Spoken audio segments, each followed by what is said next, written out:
the interwar period was an absolutely fascinating place for Jews. It was, I believe it was probably the city with the largest Jewish population. I'll have to check the demographics, but it certainly had a very high proportion. We're talking about 1/3. Andrea Washington.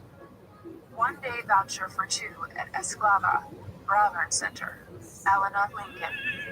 Landscape and garden design, Gia Mateo. Coco de Mera, Confetti, and perfume. The population of Warsaw was Jewish, and it represented tremendous diversity of thought. Warsaw was a very cosmopolitan city where you had Jews who were Talmudists, Lithuanian-style Talmudists, you had Jews who were Hasidim, you had Jews who were Zionists of all stripes, you had Jews who were communists, you had a tremendous, Jews, of course, who were secular and openly assimilated. By Jane Austen, first edition. Dr. A.F.M. Lacefield. Drive an Aston Martin DB7 for a day. Mr. and Mrs. L.W. Nora. Oil painting into the blue. Jews who were Polonophiles and seeking to identify themselves completely with the Polish national movement, which had just gone through its heroic renaissance after being destroyed in the 18th century. It was reborn in the 20th century. So it was a really very exciting place to live for everyone, but especially for Jews who suddenly saw new potentials in this young state. This was the time when Jews first began exercising their political might in Eastern Europe. Dr. and Mrs. Laird. One week at Adriana Montana. Sleeps 8. Mr. and Dr. Gray. Holy shit.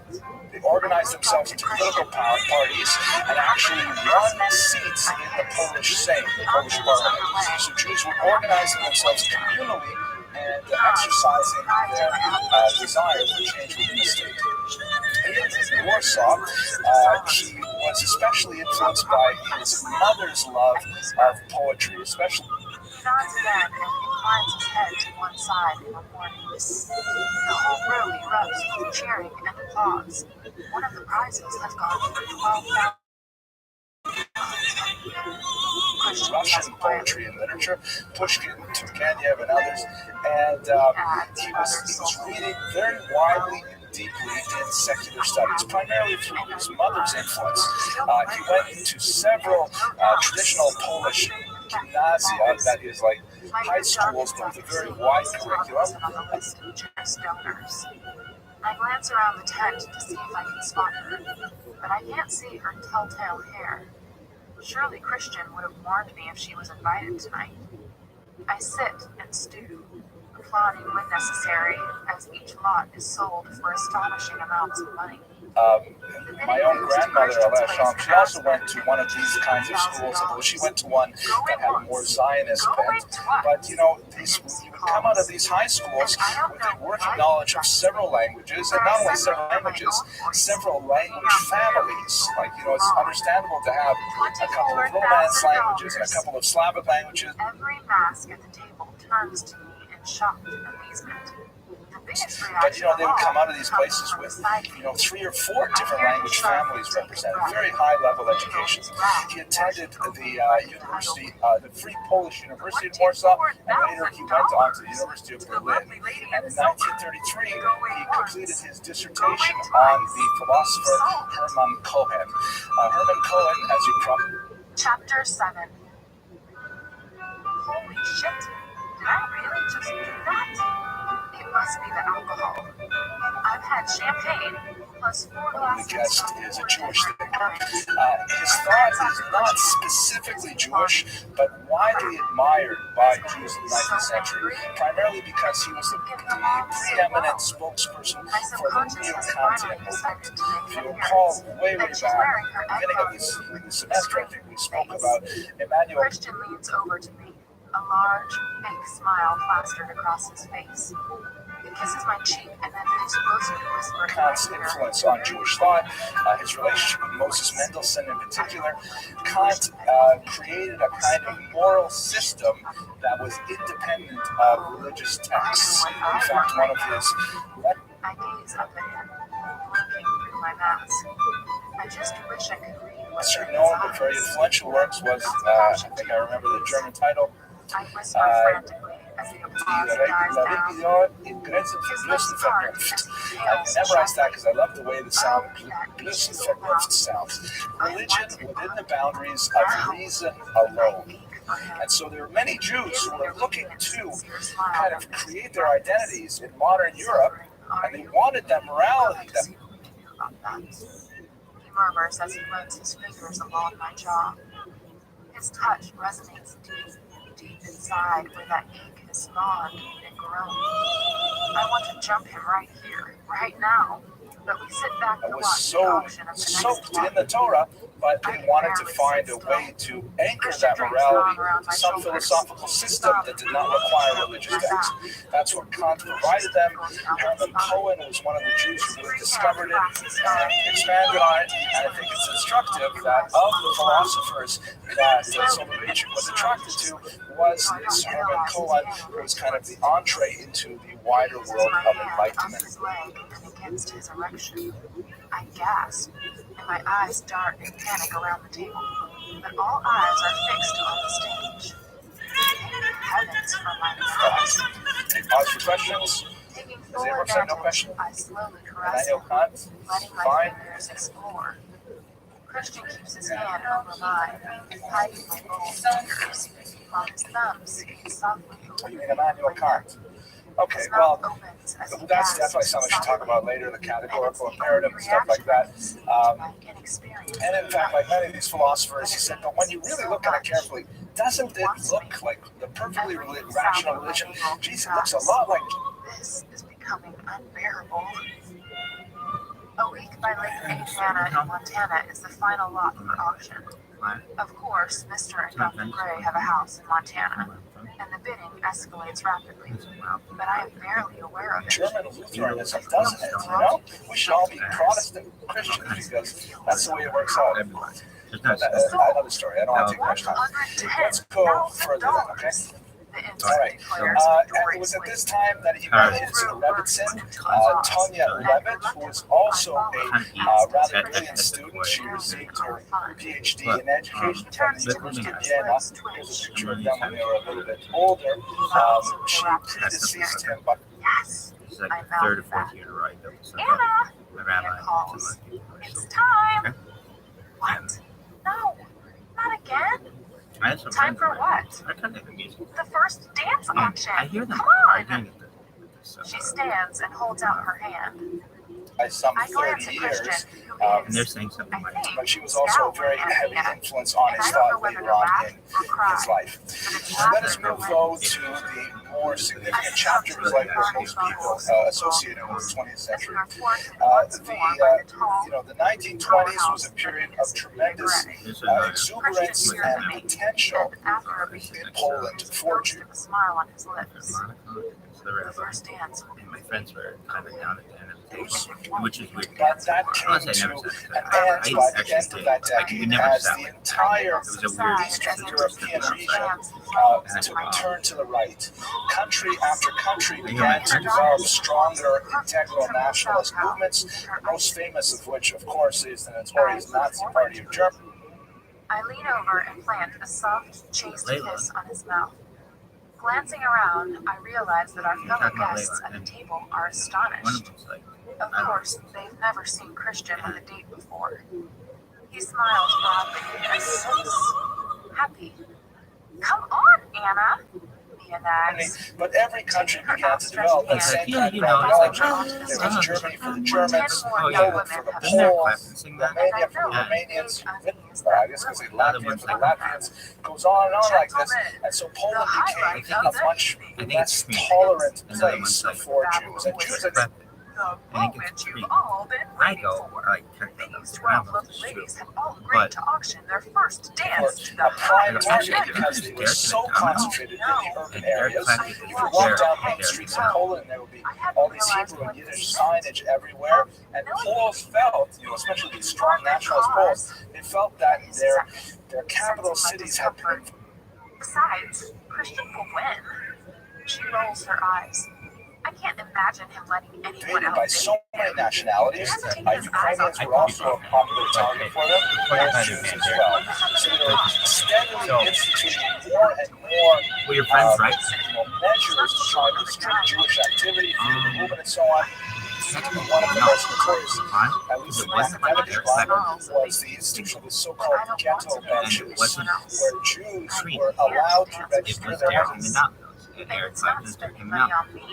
And this is like pretty. I don't even know if that was true. It is. I don't think Numerous clauses where only a certain number of Jews I said could take a place in the university, but they were forced to sit song at the back is of every written auditorium. They were not allowed to It's sit like in a the love story front rows. between. The Jews had to sit in the back and so on. It's kind of like the Rosa Parks situation, but for Jews. I use I that think I'm term wrong ghetto on that, benches when people ever ask. Century, but who really knows? It's like a 12th century Muslim prince to his lover, and she's like this unattainable thing. Layla, at least 20 men he make got their me way on my to the knees stage later. area. Now, it's not like those aren't like the Muslim words, but I think Tables and causes to see They want to audit my classes. I say, okay, fine, but Once the bidders you are know, nobody assembled, gets it, but I liked it anyway. no, we gotta do Anyway, these kinds of restrictions just make There's all Poland that. less They're like and three less parts. tolerant a place, and those Jews who were prescient realized that things were looking very dark. Oh, 7th century Arabia and later okay, now like for some reason Spider-Man loves it originated in 7th century Arabia and later. Arising. Okay, One of those Jews, for example, was the right-wing thinker Rabbi Jabotinsky, so who oh yeah, actually no, this was at predicted something really? like the Yeah. Holocaust in the 1930s. So it's like but dense. After my two friends like say this way on the corner, and I'm like, I can't stand for stuff to be wrong. And I'm like, I mean, I can let it go, but I know these guys well enough that I can like, interrupt them and be like,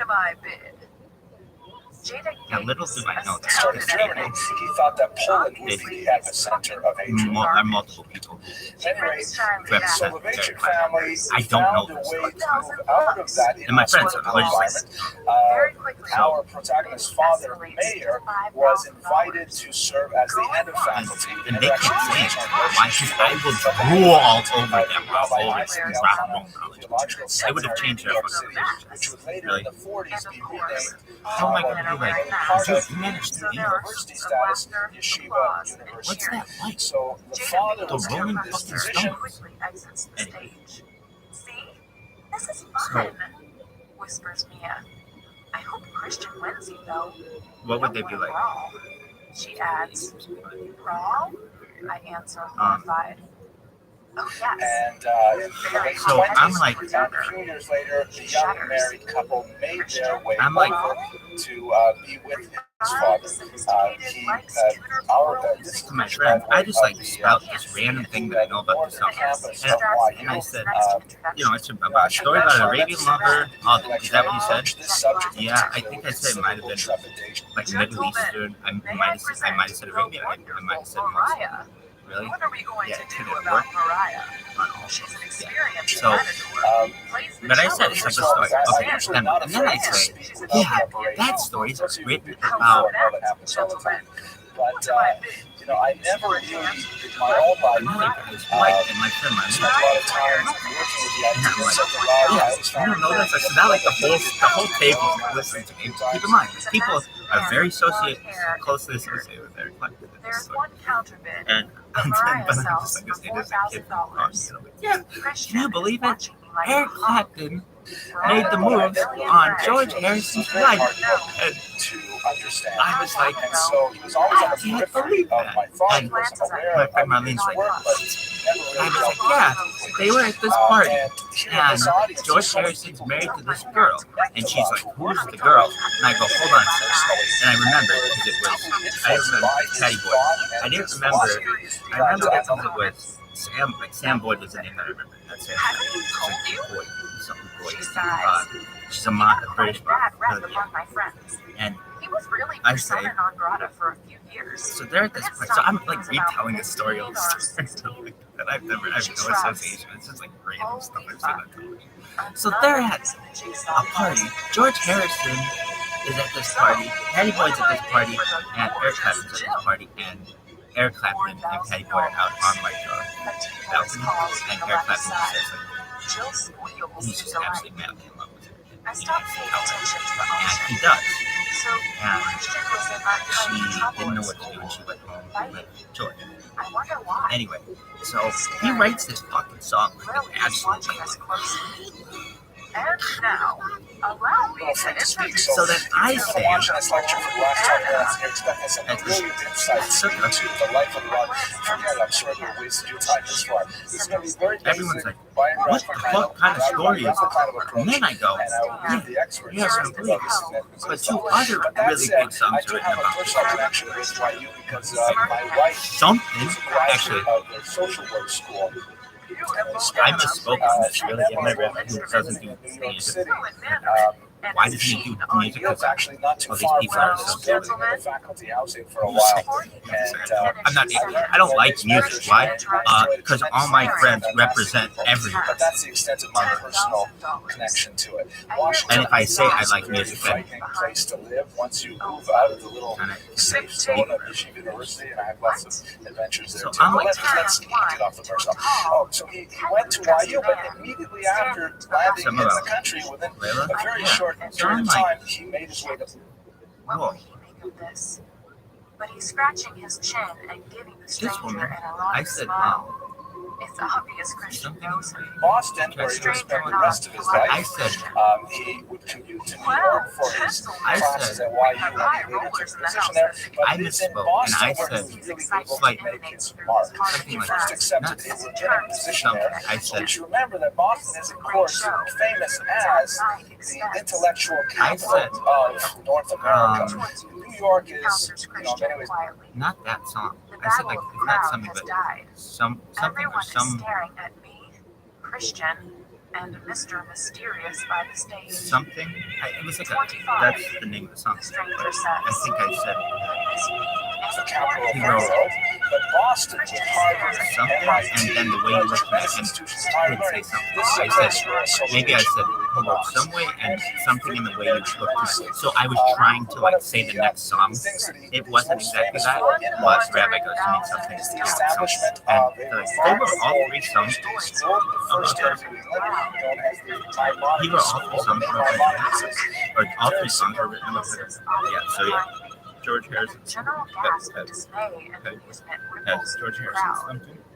The stranger holds his Where are hands you up in tonight? defeat, laughing. Her clip and lit. Christian smirks at him. From the corner of my eye, Forget I can see him because bouncing obviously up and down. Maimonides is one of the greatest thinkers of the Jewish people, but also extremely important to the Brisker Dera. Maimonides was also a highly, uncharacteristically, even among the Jews, systematic thinker, and so Maimonides thought even when his So I tell this story outside Capitol was Records subject to the same and almost get jumped. Really? I'll play the guitar in full on black hat. Christian steps forward, take my hand, and helps me. Let me flip it up. analysis of the Talmud that was characteristic of the Brisker. So it makes sense that this young PhD rabbi would spend time thinking about Maimonides and named a school after him because Maimonides exemplifies both No one's waiting by your side. Even not too long. You know that your food is Very expensive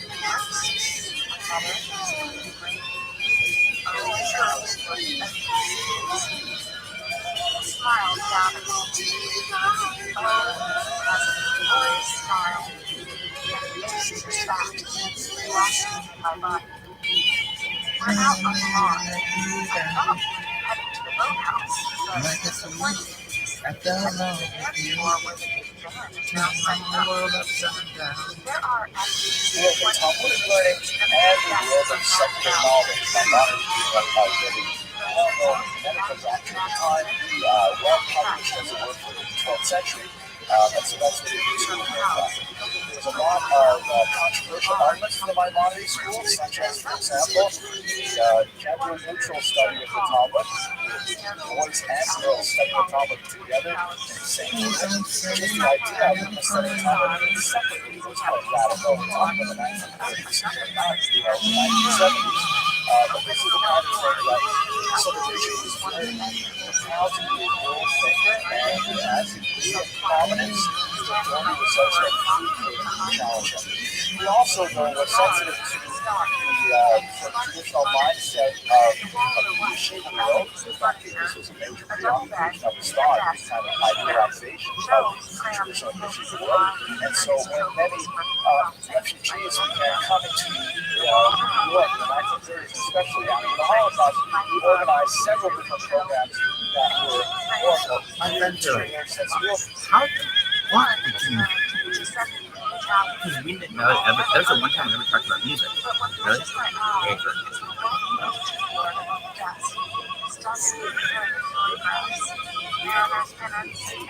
Okay, sure.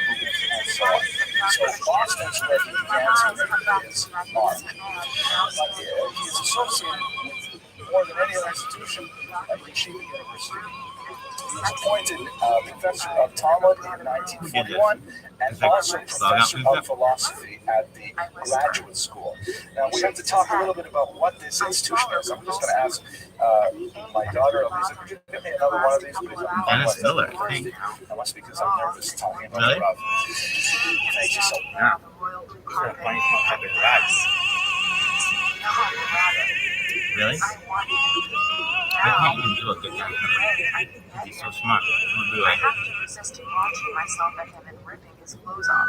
The court robber. His father had unfortunately passed away, and he was Mamale Mambo, his father's shoes, so to speak, played tailbacks for the Tampa Bay Buccaneers. That's what you have out of my call right now. Because Yeshiva University is precisely as the name sounds. It is a yeshiva. It has a branch which I growl as my body clenches in response. He's not even touched me yet. He grasps the top of my traditional dress. rabbinical seminary, modeled very much on the Lithuanian-style yeshiva, which is the quintessential model of Talmudic study. Thank you so much. Touching my dress helps me to step out of it. And at the same time, it's also a university, which is really at the crux of the matter of who was the Rav and what did he stand for. Pauses and stares at me for a moment, drinkingly in. I'm in the boss in matching panties, and I revel in it. Do you know, Anastasia? He says softly as he stalks toward me, undoing his bow tie so it hangs from either side of his neck. He did not publish much until later in his life. He wrote quite a bit, but he was highly hesitant to actually enter it into printed form to be circulated. I'll talk about that more in a minute. But through these 4 decades of activity, he ordained approximately 2,000 American rabbis. And so his specific influence on American Orthodoxy shrugging, maybe to get his attention. I needed him then. I need him more now. Pain is worse, and I know he can soothe it. Was signal. It was extremely important because his worldview was stamped upon such a large number of highly influential communal leaders throughout this country. It's ironic. I was talking to a colleague of mine yesterday that I'm going to give this lecture.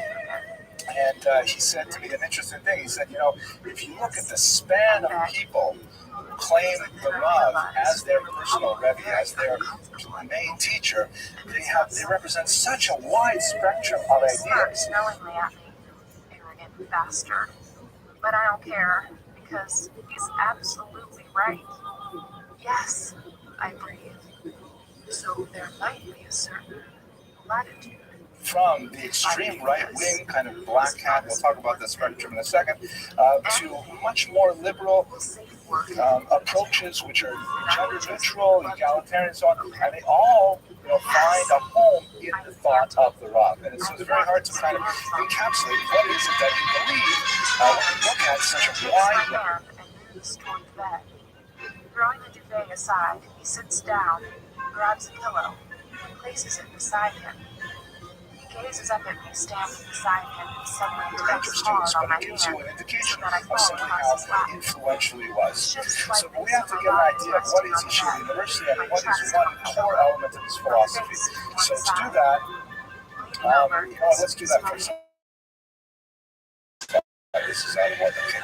So he is associated with a movement that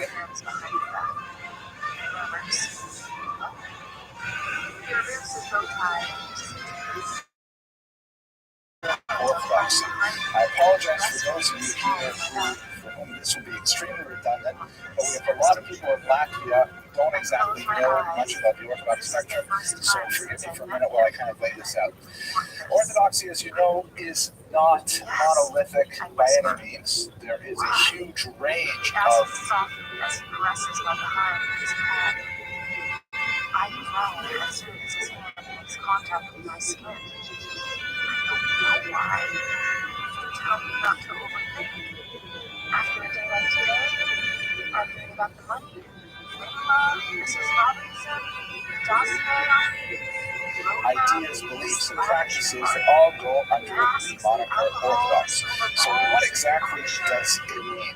So if we lay out a spectrum here, a so-called denominational spectrum of American Jews, we can get a sense of what Orthodoxy is and what modern Orthodoxy is. If we take on the left, his left hand curls around my waist, holding the face as his palm keeps my thigh and lands hard. so this arrow here points to increasing degrees of openness to society, willingness to engage in the wider world, whether it be through non-Jewish culture, through sport.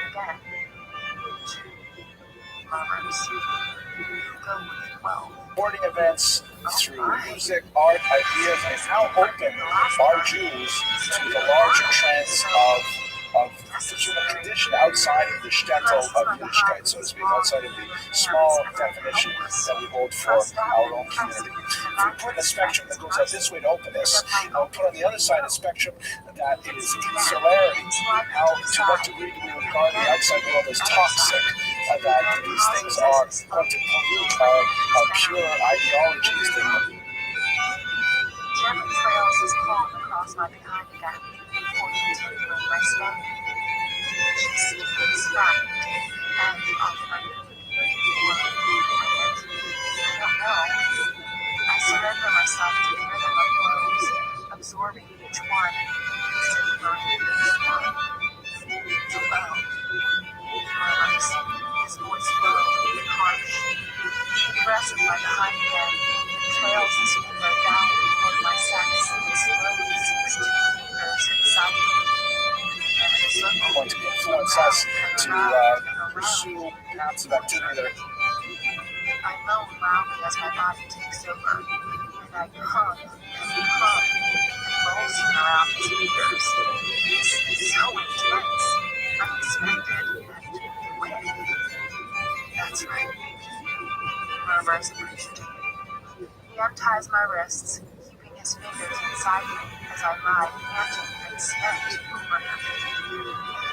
I'm not finished with you yet, Mr. He says, and shifts without moving his fingers. He eases my knees onto the floor so that now I'm leaning over the bed. He kneels on the floor behind me and undoes his zipper. He slides his fingers out of me, and I feel the tear of the foil packing. Over the face. He growls, and I comply. He strokes from behind and eases into me. This is going to be fun. He murmurs, and grabbing my hips, he eases out and slams into me. Ah! I cry out. The illness is heavy. He's fitting the belly ache square on, again and again, irradiating him with sharpness to thrust. The feeling is mind-blowing. Just what I need. I push back thrust for thrust. And I know he grunts, trying to still me. But I want him too much, and I grind against him, matching thrust for thrust. And shit! He hisses as he comes, and the tortured sound sends me off again, spiraling into a healing orgasm that goes on and lays me out and leaves me spent and breathless. Christian bends and kisses my shoulder, pulls out a hand, placing his arms around me, rests his head in the middle of my back. We lie like this, both human at the bedside. What? Seconds? Minutes are broken calls. My bellyache has disappeared, and all I can hear is a sweet, satisfying snubbing. Christian stirs and kisses my back. I dance to sleep, murmurs. I respond, savoring the absence of weakness and basking in the afterglow. He sits back on his heels and pulls me off the bed onto his lap. We're not long. Come on. He kisses my hair and forces me to stand. I grumble, but sit back down on the bed and collect my panties from the floor and sleep alone. Lazily, I walk to the chair to retrieve my dress. I note with dispassionate interest that I do not believe my shoe is very obvious interest. Christian is tying his bow tie, having finished straightening himself in under the bed. As I slip my dress back on, I check out the photographs on the bulletin board. Christian as a sullen teen was gorgeous even then, with Elliot and Mia on the ski slopes, on his own in Paris. The R&B trio serving as a gateway to his location.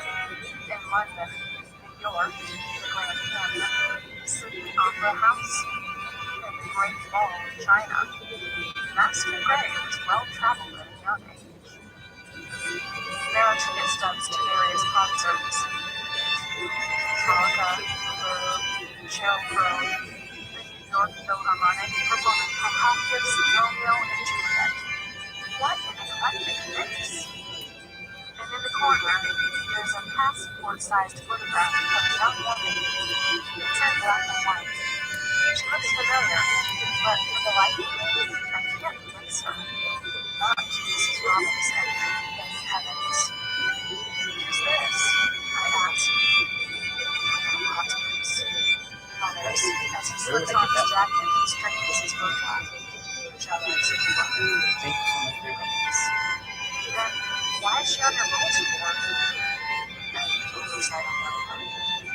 How's my time?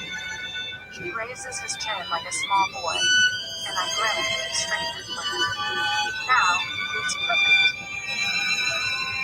He murmurs and grabs me, hissing passionately. You better? Much. Thank you, Mr. Gray. The pleasure was all mine, still. The guests are assembling on the dance floor. Christian grins at me, maybe just in time, and he leads me onto the checkered floor. And now, ladies and gentlemen, it's time for the first dance. Mr. and Dr. Gray, are you ready? Eric nods in agreement, his arms around Grace. Ladies and gentlemen of the first dance auction, are you ready? We all nod in agreement. Mia is with someone I don't recognize. I wonder what happened to Sean. Then we shall begin. Take it away, Sam. A young man strolls onto the stage amid warm applause, turns to the band behind him, and smacks his fingers. Familiar strains of I've got you under my skin fill the air. Christian smiles down at me, takes me in his arms, and starts to move. Oh, he dances so well, making it easy to follow. We grin at each other like idiots as he whirls me around the dance floor. I love this song. Christian murmurs, easy done. This is really good. It's no longer funny, but serious. You're under my skin too, I respond. Or you were in your bedroom. He purses his lips, but he's unable to hide his amusement. Steal, he admonishes me teasingly. I had no idea you were so weird. Mr. Gray, neither did I. I think it's all my recent experiences. Then infatuation. Both of us.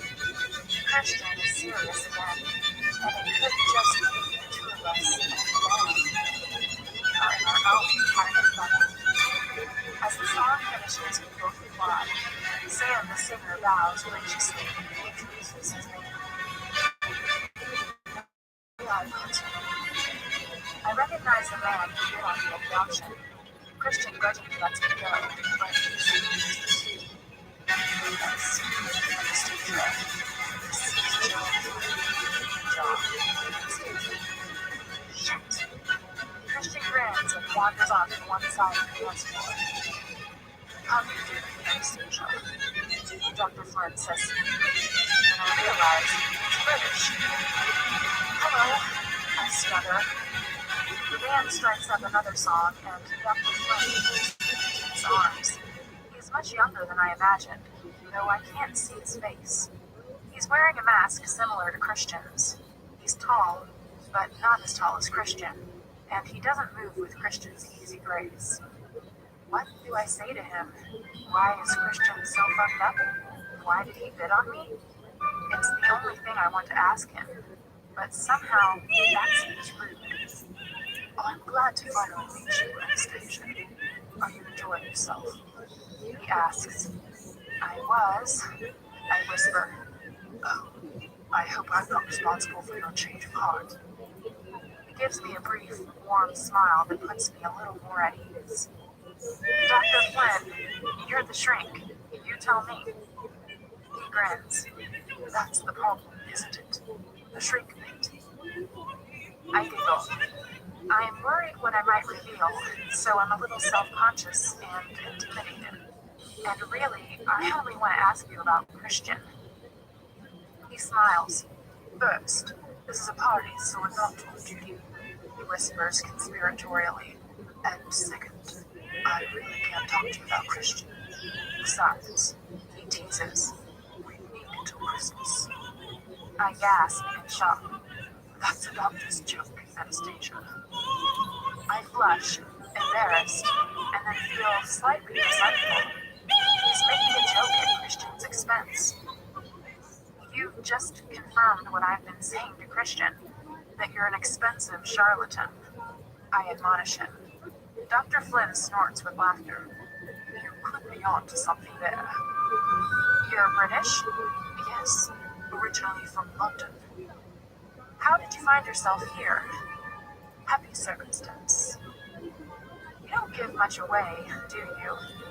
There's not much to give away. I'm really a very dull person. That's very self-deprecating. It is a British trait, part of our national character. Oh, and I could accuse you of the same, Anastasia. That I'm a dull person too, Dr. Flynn? He snorts. No, Anastasia, that you don't give much away.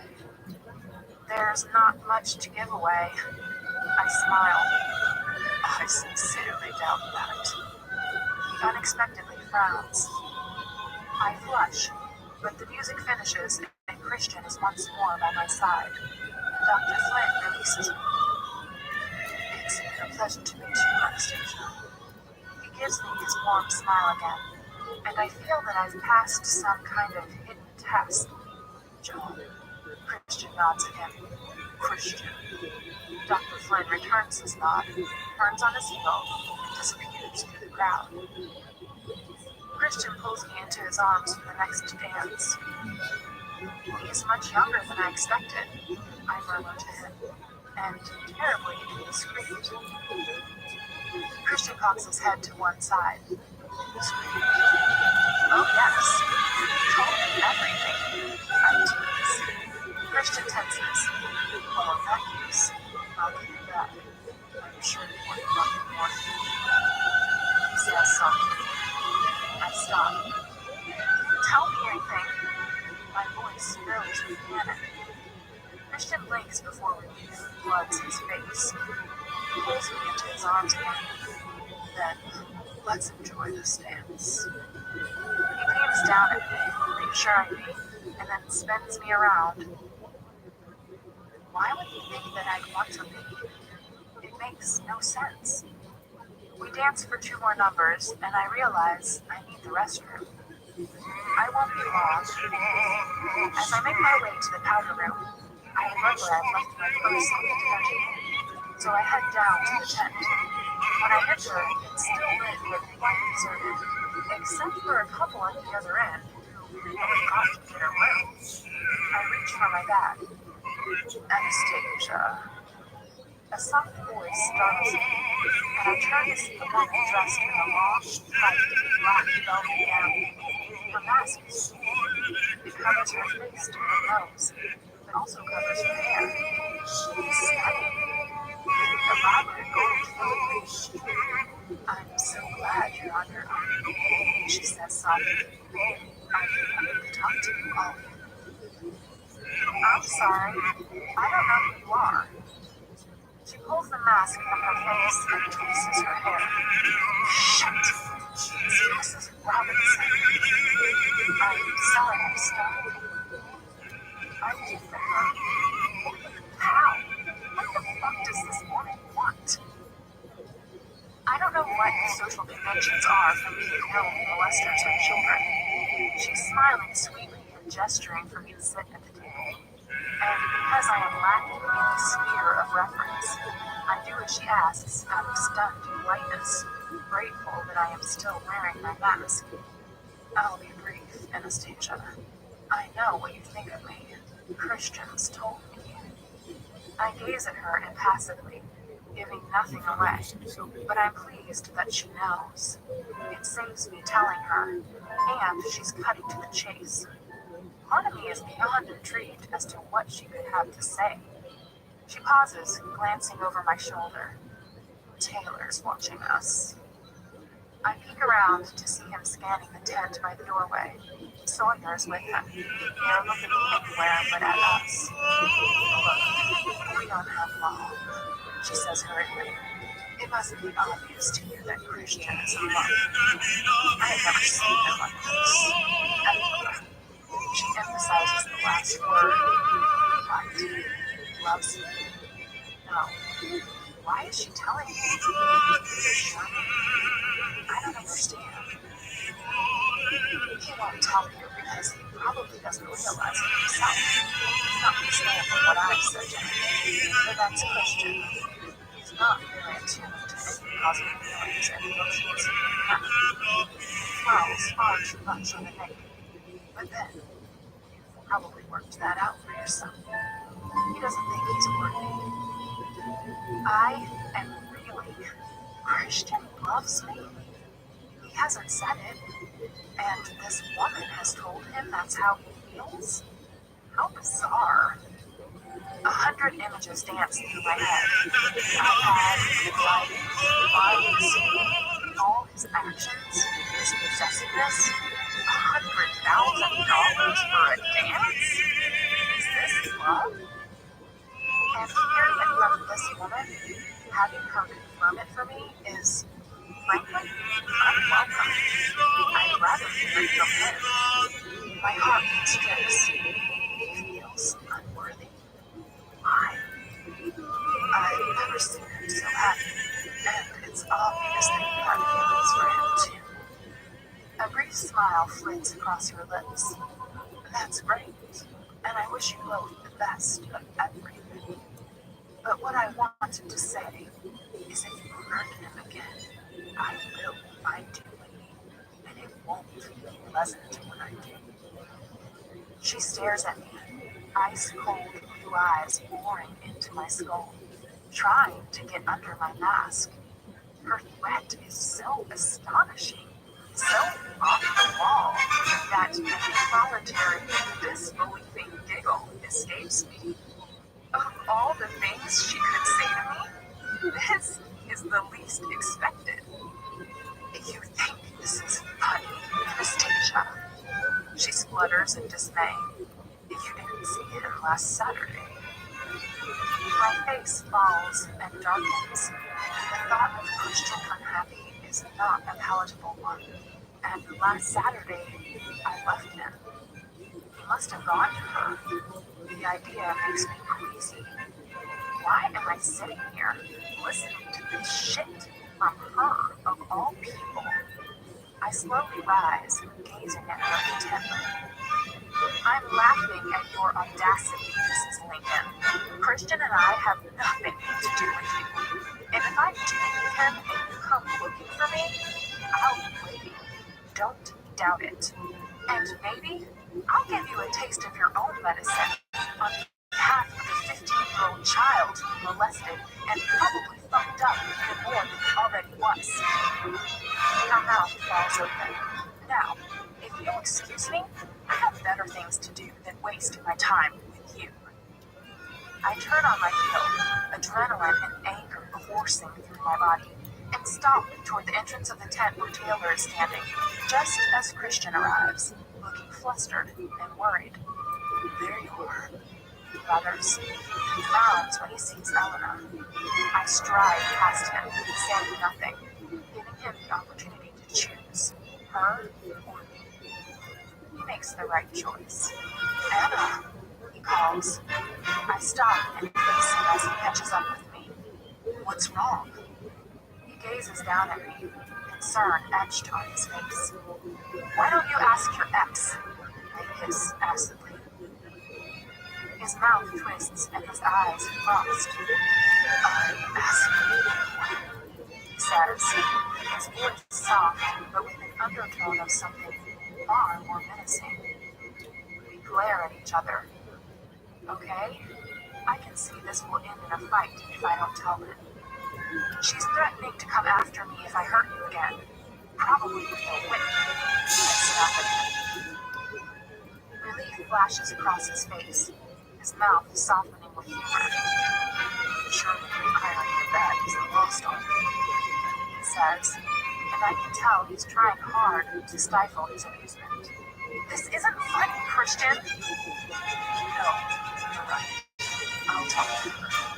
He adopts his serious face, though he's still suppressing his amusement. You will do no such thing. I cross my arms, my anger spiking again. He blinks at me, surprised by my outburst. Look, I know you're tied up with her financially, forgive the pun, but... I stop. What am I asking him to do? Give her up? Stop seeing her? Can I do that? I need the restroom. I glare up at him, my mouth set in a grim line. He sighs and cocks his head to one side. But you look any hotter? Is it the mask or just him? Please don't do that. I didn't know she was here. She said she wasn't coming. His tone is flaky, as if he's talking to a child. Reaching up, he runs his thumb along my pouting bottom lip. Don't let Eleanor know. Please, Mr. Joe. She's really old news. Old being the operative word, I think uncharitably, as he tips my chin up and gently grazes his lips against mine. I sigh in agreement, blinking up at him. He straightens and takes my elbow. I'll come with you to the common room so you don't get interrupted again. He leads me across the lawn towards the luxurious temporary restrooms. Mia said they had been delivered for the occasion, but I had no idea they came in deluxe versions. Oh, he murmurs. When I come out, my mood has moderated. I have decided not to let Mrs. Robinson light my evening, because that's probably what she wants. Christian is on the phone some distance away and out of earshot of the few people laughing and chatting nearby. As I get closer, I can hear him. He's very terse. Why did you change your mind? I thought you were in. Well, leave her alone. This is the first regular relationship I've ever had, and I don't want you jeopardizing it for some misplaced concern for me. I'm sorry. I mean it, Eleanor. He pauses, listening. No, of course not. He frowns deeply as he says this. He sees me regarding him. I have to go. Good night. He presses the off button. I cock my head to one side, raise an eyebrow at him. Why is he phoning her? How's the old news? Ranky, he replies sardonically. Do you want to dance some more? Or would you like to go? He glances at his watch. The fireworks start in 5 minutes. I love fireworks. We'll stay and watch them then. He puts his arms around me and pulls me close. Don't let her come between us, please. She cares about me, I mutter. Yes, and I her, as a friend. I think it's more than a friendship to her. His brow furrows. Anastasia. Eleanor and I, it's complicated. We have a shared history, but it is just that, history. As I've said to you time and time again, she's a good friend. That's all. Please, forget about her. This is my hair, and in the interest of not being hard, I let it go. I'm just trying to understand. You wander hand in hand back to the dance floor. The band is still in full swing. Anastasia? I turn to find Carrick standing behind us. I wonder if he's the honor of the next dance. Carrick holds his hand out to me.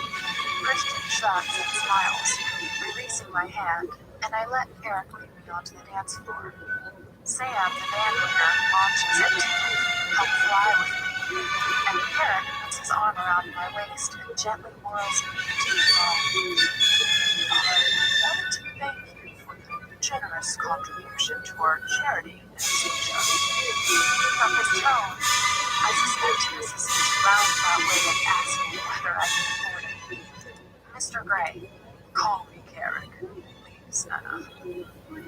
I'm delighted to be able to contribute. I unexpectedly came into some money. I needed it, and it's such a worthy cause. He smiles down at me, and I seize the opportunity for some innocent inquiries. Carpe diem, my subconscious hisses from behind her hand. Christian told me a little about his past, so I think it's appropriate to support your work. I add, hoping that this might encourage Carrick to give me a small insight into the mystery that is his son. Carrick is surprised. Not typical for the era on traditional Orthodox seating patterns. He's very much going against the trend. Many Orthodox synagogues have done away with the mechitza, the separation between men and women during prayer, but he maintained a very, very strict position on. Well, in my limited experience, he's a very unusual man, I murmur. Yes, Carrick agrees quietly. Christian's early childhood sounds hideously dramatic. And advocated all kinds of harsh censure against rabbis who were produced by a Jewish university, who were forced by their congregations, sort of compromises that absolutely we have to maintain that kind of thing.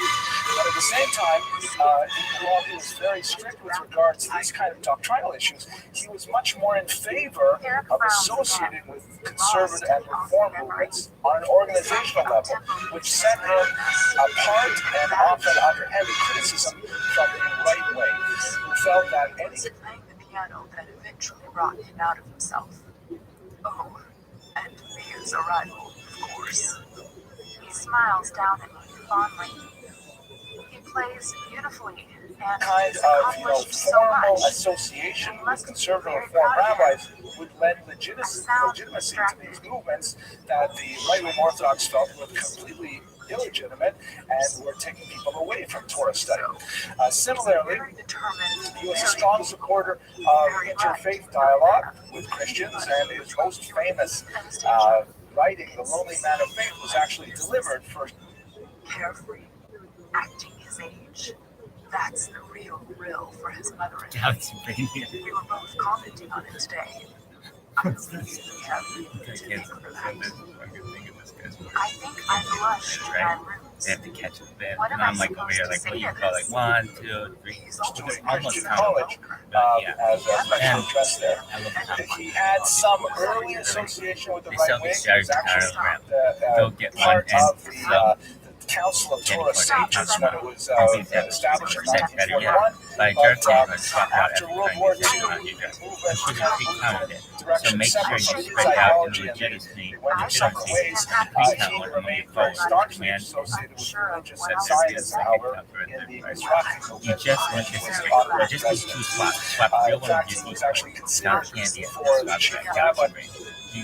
And the final strains of come fly with I've me, seen. fade away.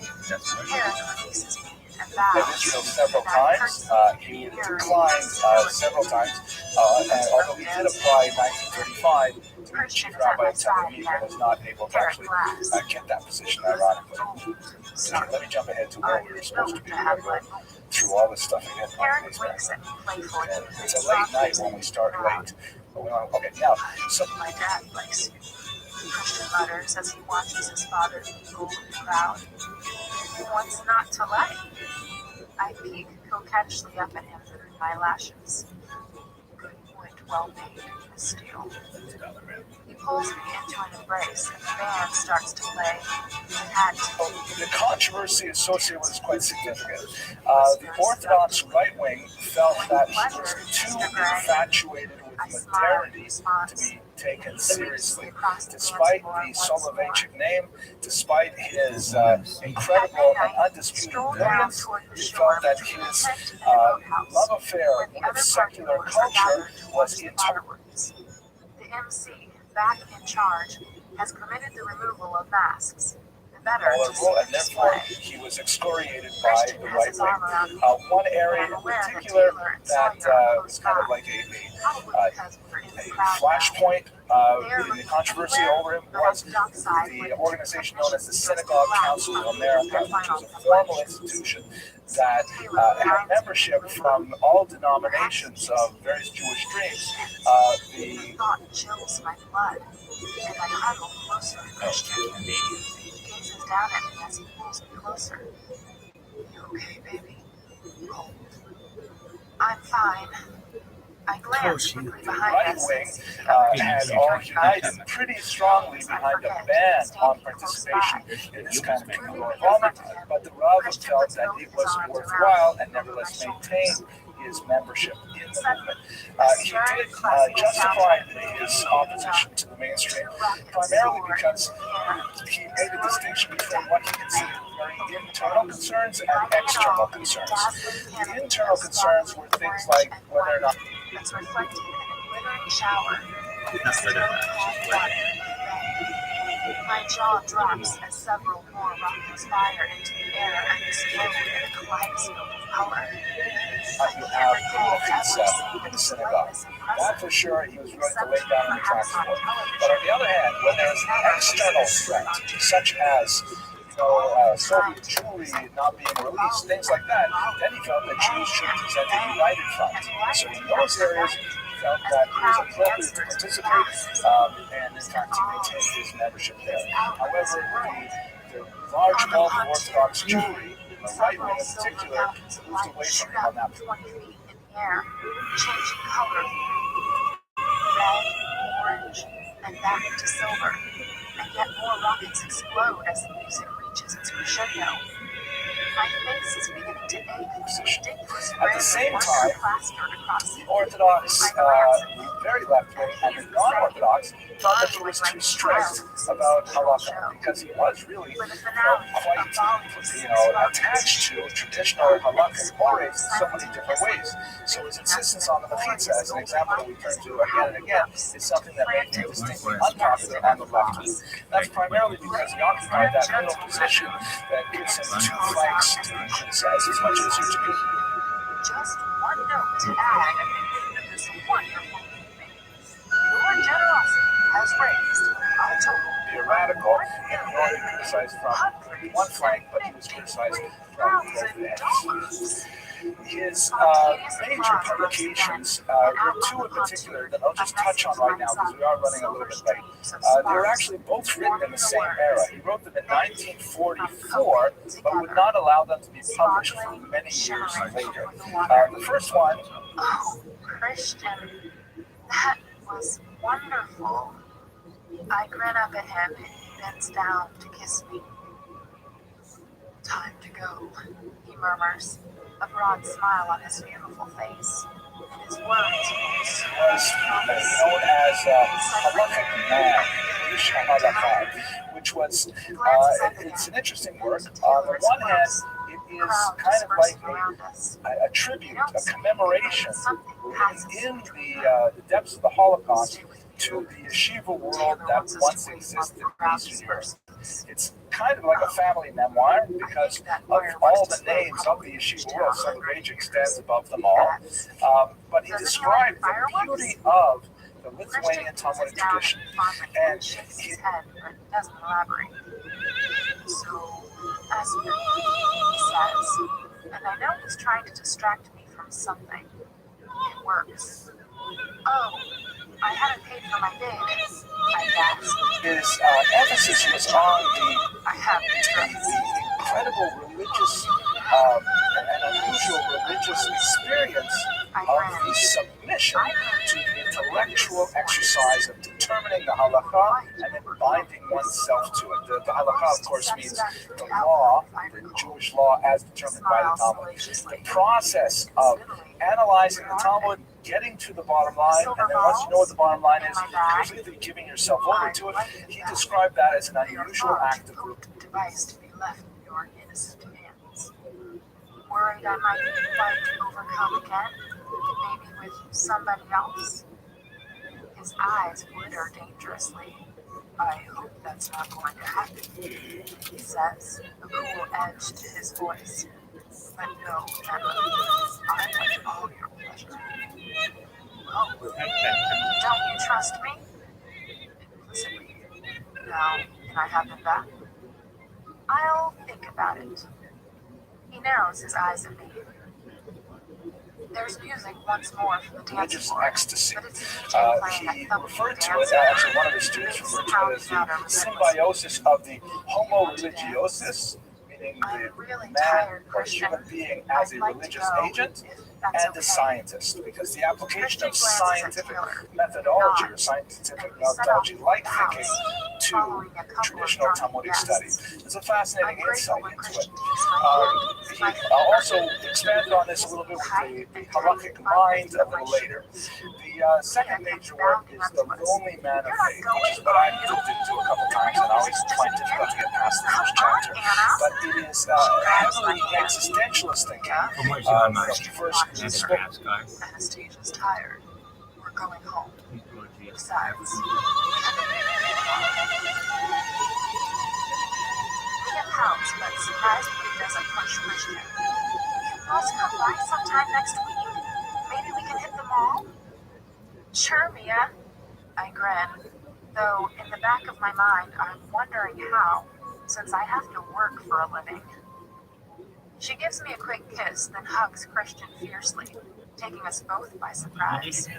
More astoundingly still, she places her hands directly on the lapels of his jacket. In the 1960s. I'm not sure, maybe I misspoke. I'm not sure from this in the 1940s.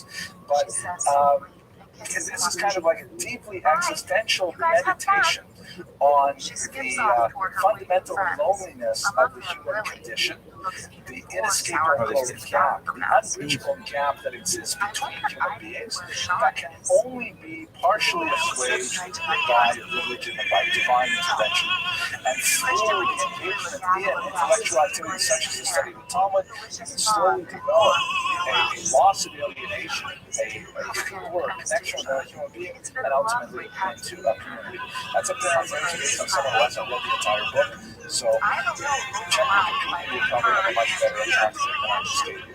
His legacy is deeply profound. His legacy, of course, is found in the institution that supports this class. The Institute of Young Israel is definitely very much an outgrowth of the philosophy, and so many other movements were highly influenced by the thousands of leaders that he and He looks happy. It's a real pleasure to see him this way, though I suspect it's unusual after such an extraordinary day.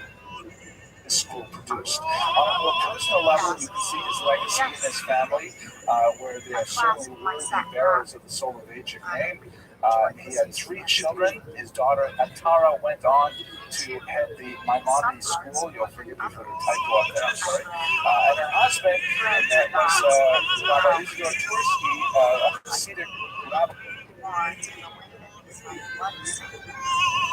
What did you read about the food tomorrow? I asked to distract myself. Dr. Green is coming to sort you out. Plus, I have a surprise for you. Dr. Green? I called. Yes. by the Talmud Rebbe, and also a professor of philosophy at Harvard University. Very unusual kind of individual, but that's the kind of person you would expect to marry into a Salvation family. His daughter Tova earned a doctorate, went on to teach at Bar-Ilan, and also married a very important contemporary Rosh Hashiva. Whispers. I gaze up at him as various guests pass by, ignoring us. Rabbi Dr. Alan Lichtenstein. And finally, his youngest son, Rabbi Dr. Chaim Soloveitchik, became a professor of Jewish history, extremely influential thinker. I myself have enjoyed so much of his work as well. So with that, I thank you very much for your patience, and I look forward to speaking with you next week. Gently, I undo it. You look hot like this, I whisper. Actually, he looks hot all the time, but really hot like this. He smiles. At the car, Sawyer hands Christian an envelope. He frowns at it and glances at me as Taylor ushers me into the car. Taylor looks relieved for some reason. Christian climbs in. Tonight's topic is a little bit of a stretch for me. When I was putting together the series for this tour, I tried very hard to include as many women as possible. And it's a difficult challenge for the ancient period. And once you talked about Bruria, ripping it open, I read it quickly in the dim light. Holy shit. It's from her. Why won't you leave me alone? I may have misjudged you. once you've talked about Rachel, the wife of Akiva, you run out of, well-known named women very fast, simply because their voices are largely not recorded in our sources.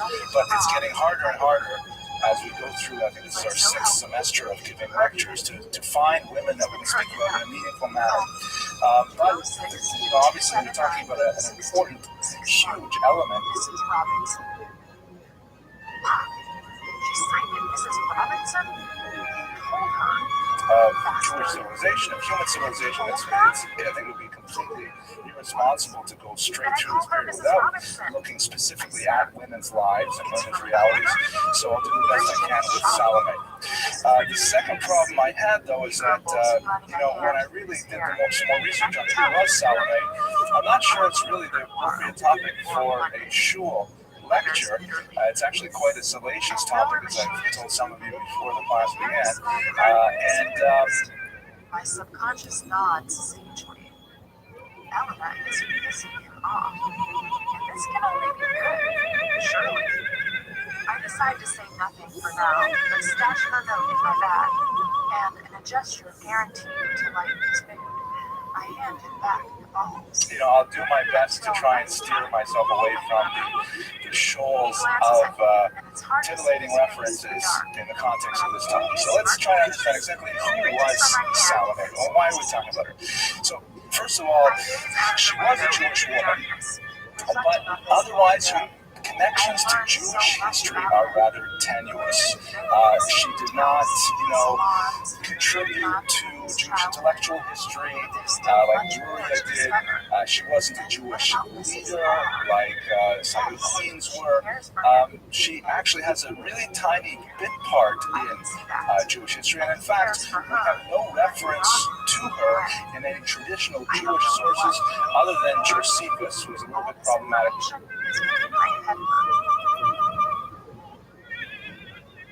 Christian wakes me just as we pull up outside a scala. Do I need to carry you? He asks gently. I shake my head sleepily. No way. For reasons that I'll discuss shortly. Nevertheless, there are some really good reasons to talk about her. One is the fact that she was the granddaughter of King Herod.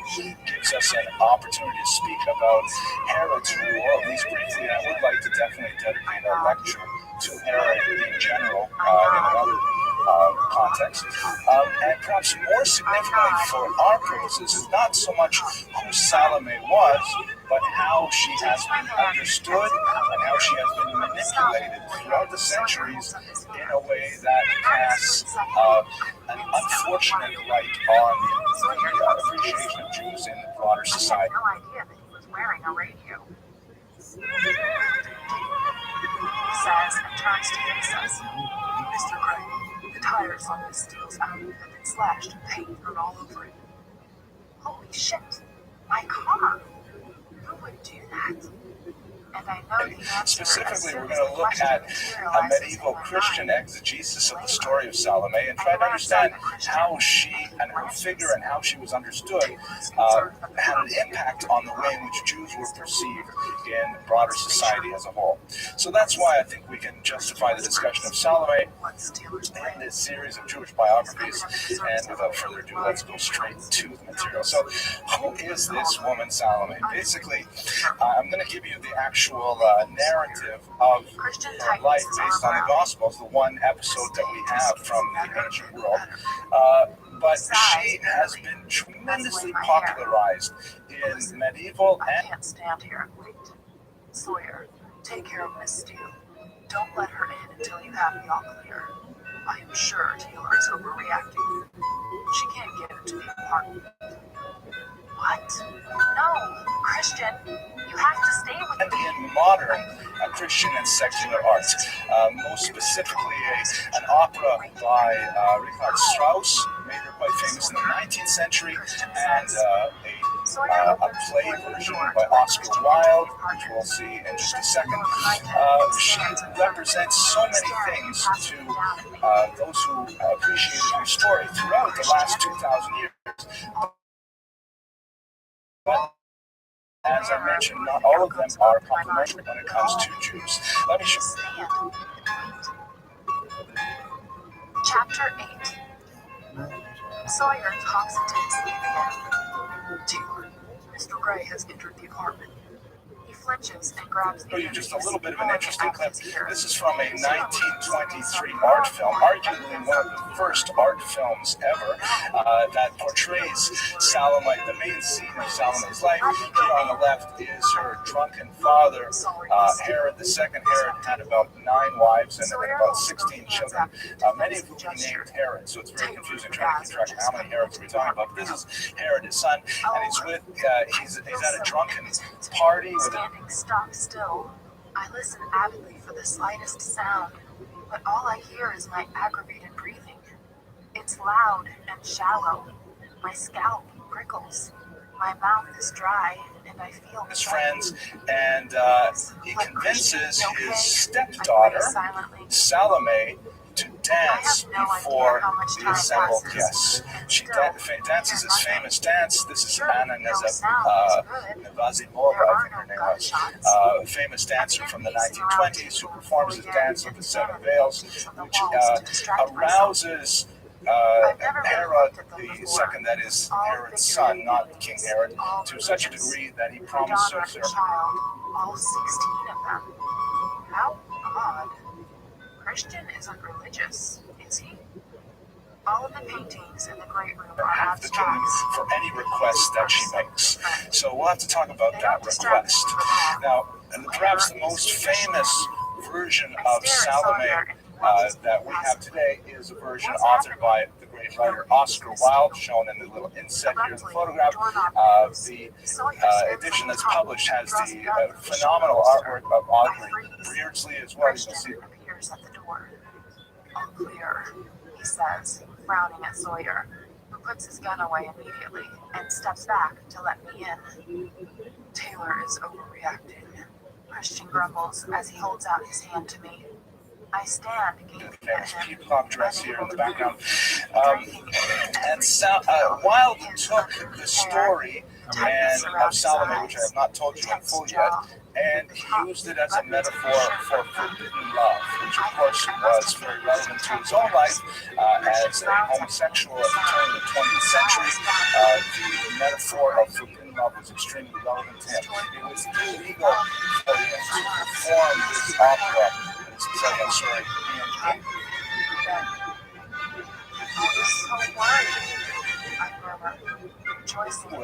so he wrote it in French and then translated his own words back into English, which apparently prompted some loophole in the law. He was was allowed to do, and it was performed in English in his own translation from his French original, and it made quite a sensation. But as we shall discuss, the forgone censorship was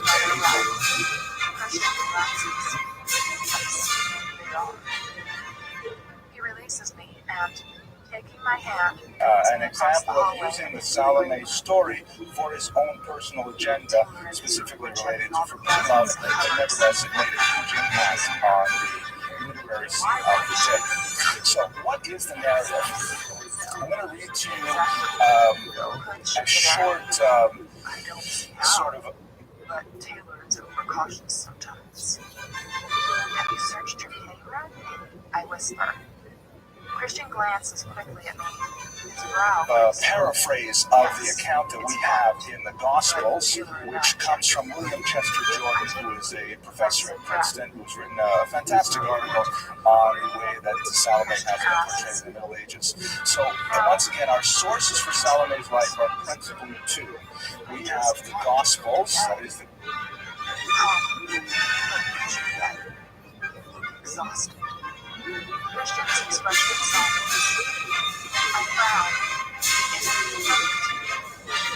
Does he want to sleep alone? I'm relieved. Christian Bible. There are two specific versions of the story, one which probably borrows from the other, and then we have another reference in Josephus. Josephus is the major Jewish historian of the first century. You'll recall perhaps from our lectures last year that he was a Jewish general. He defected to the Roman side, and then he wrote an incredibly detailed account of the first Roman-Jewish war in the 8th century, the 8th decade of the first century, and then it was very well read, and Romans read it, he received great accolades, and then he went on to write a massive... Sweeps my hair out of the way. His finger softly grazes my back and tugs down my zipper. No, I don't want to later tell me. 20-volume Jewish Antiquities, which is basically the history of Jews of all time. And these were documents that were produced for a Roman imperial audience, so they're not necessarily the most authoritative versions of Jewish history that we would like to perhaps read, but nevertheless, he has a version of the Salome story there. She is named in that story, she's not named in the Gospel, so there's no reason to... I wake with a jolt, disoriented, and I'm innocent. Blinking in the dim glow the hallway casts through the slightly open bedroom door, I notice that Christian is not with me. To suspect that this event did not actually happen. So here's the version that Dr. Jordan prepared for us based on the Gospels. Herod the Tetrarch. Tetrarch refers to the three sons of Herod that ruled the principle of Judea in the first century. After he died, he divided up into three rulers. Tetra meaning Tetra is three, right? Right. What's four? Insidious ideas gripping me, but I am wanting to run. I rub my face. What time is it? Where's Christian? The alarm clock shows it's 2:15 in the morning. Quadrant, thank you. And arch means like leader, archos, right? Democracy, right? Herod the Tetrarch ordered the arrest of John the Baptist and had him imprisoned in chains. John the Baptist, of course, a very important early Christian figure. We're going to return to him as well.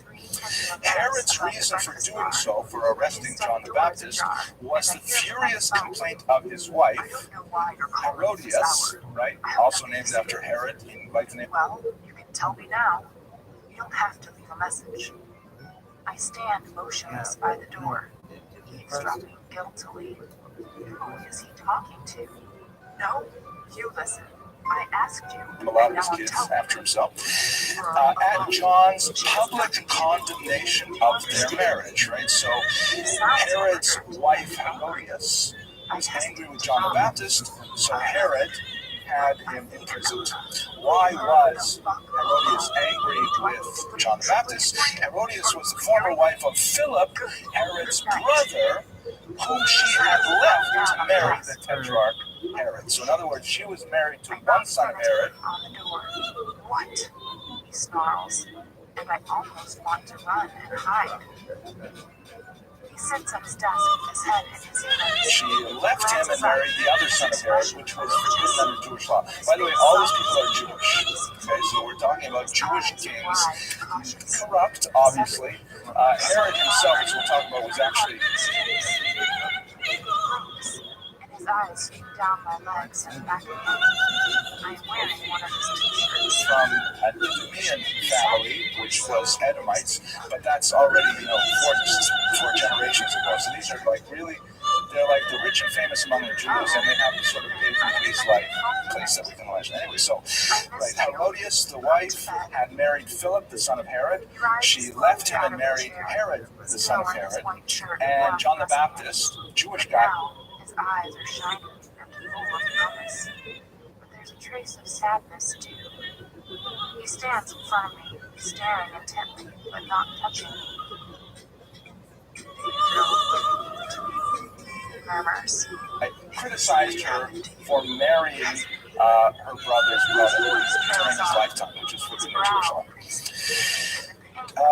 John railed against Herod, saying, "It is against the law for you to marry your brother's wife." Sounds like a rabbi would say this. At first, Herod wanted to kill John, but he hesitated because of John's popularity and the widespread belief that the Baptist was a prophet, right? Which is, of course, a Christian document that we're reading. I whisper, unable to hide the wonder in my voice at this beautiful, knocked-out man who stands before me.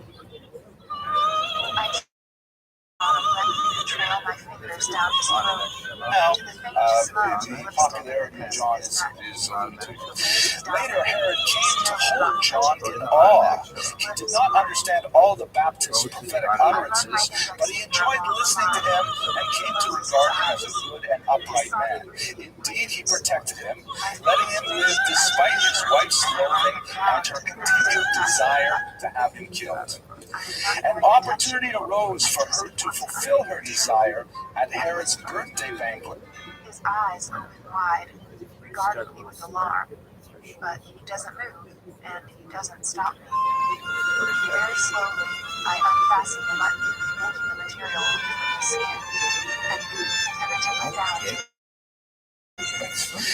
Which his courtiers, military commanders, and various elite male members of society attended. Right? So let's get the scene right.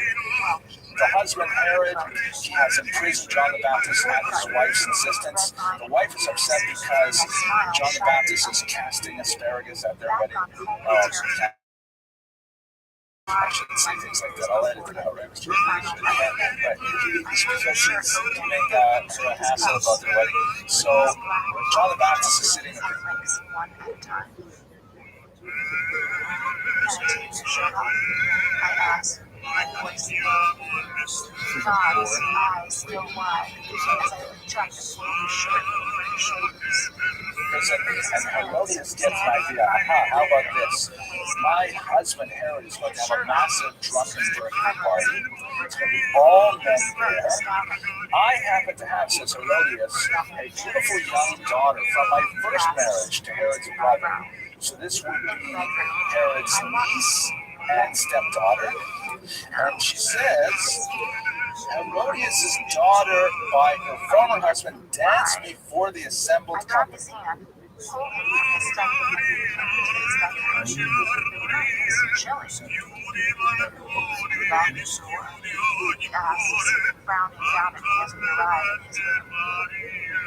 No, I don't remember doing that.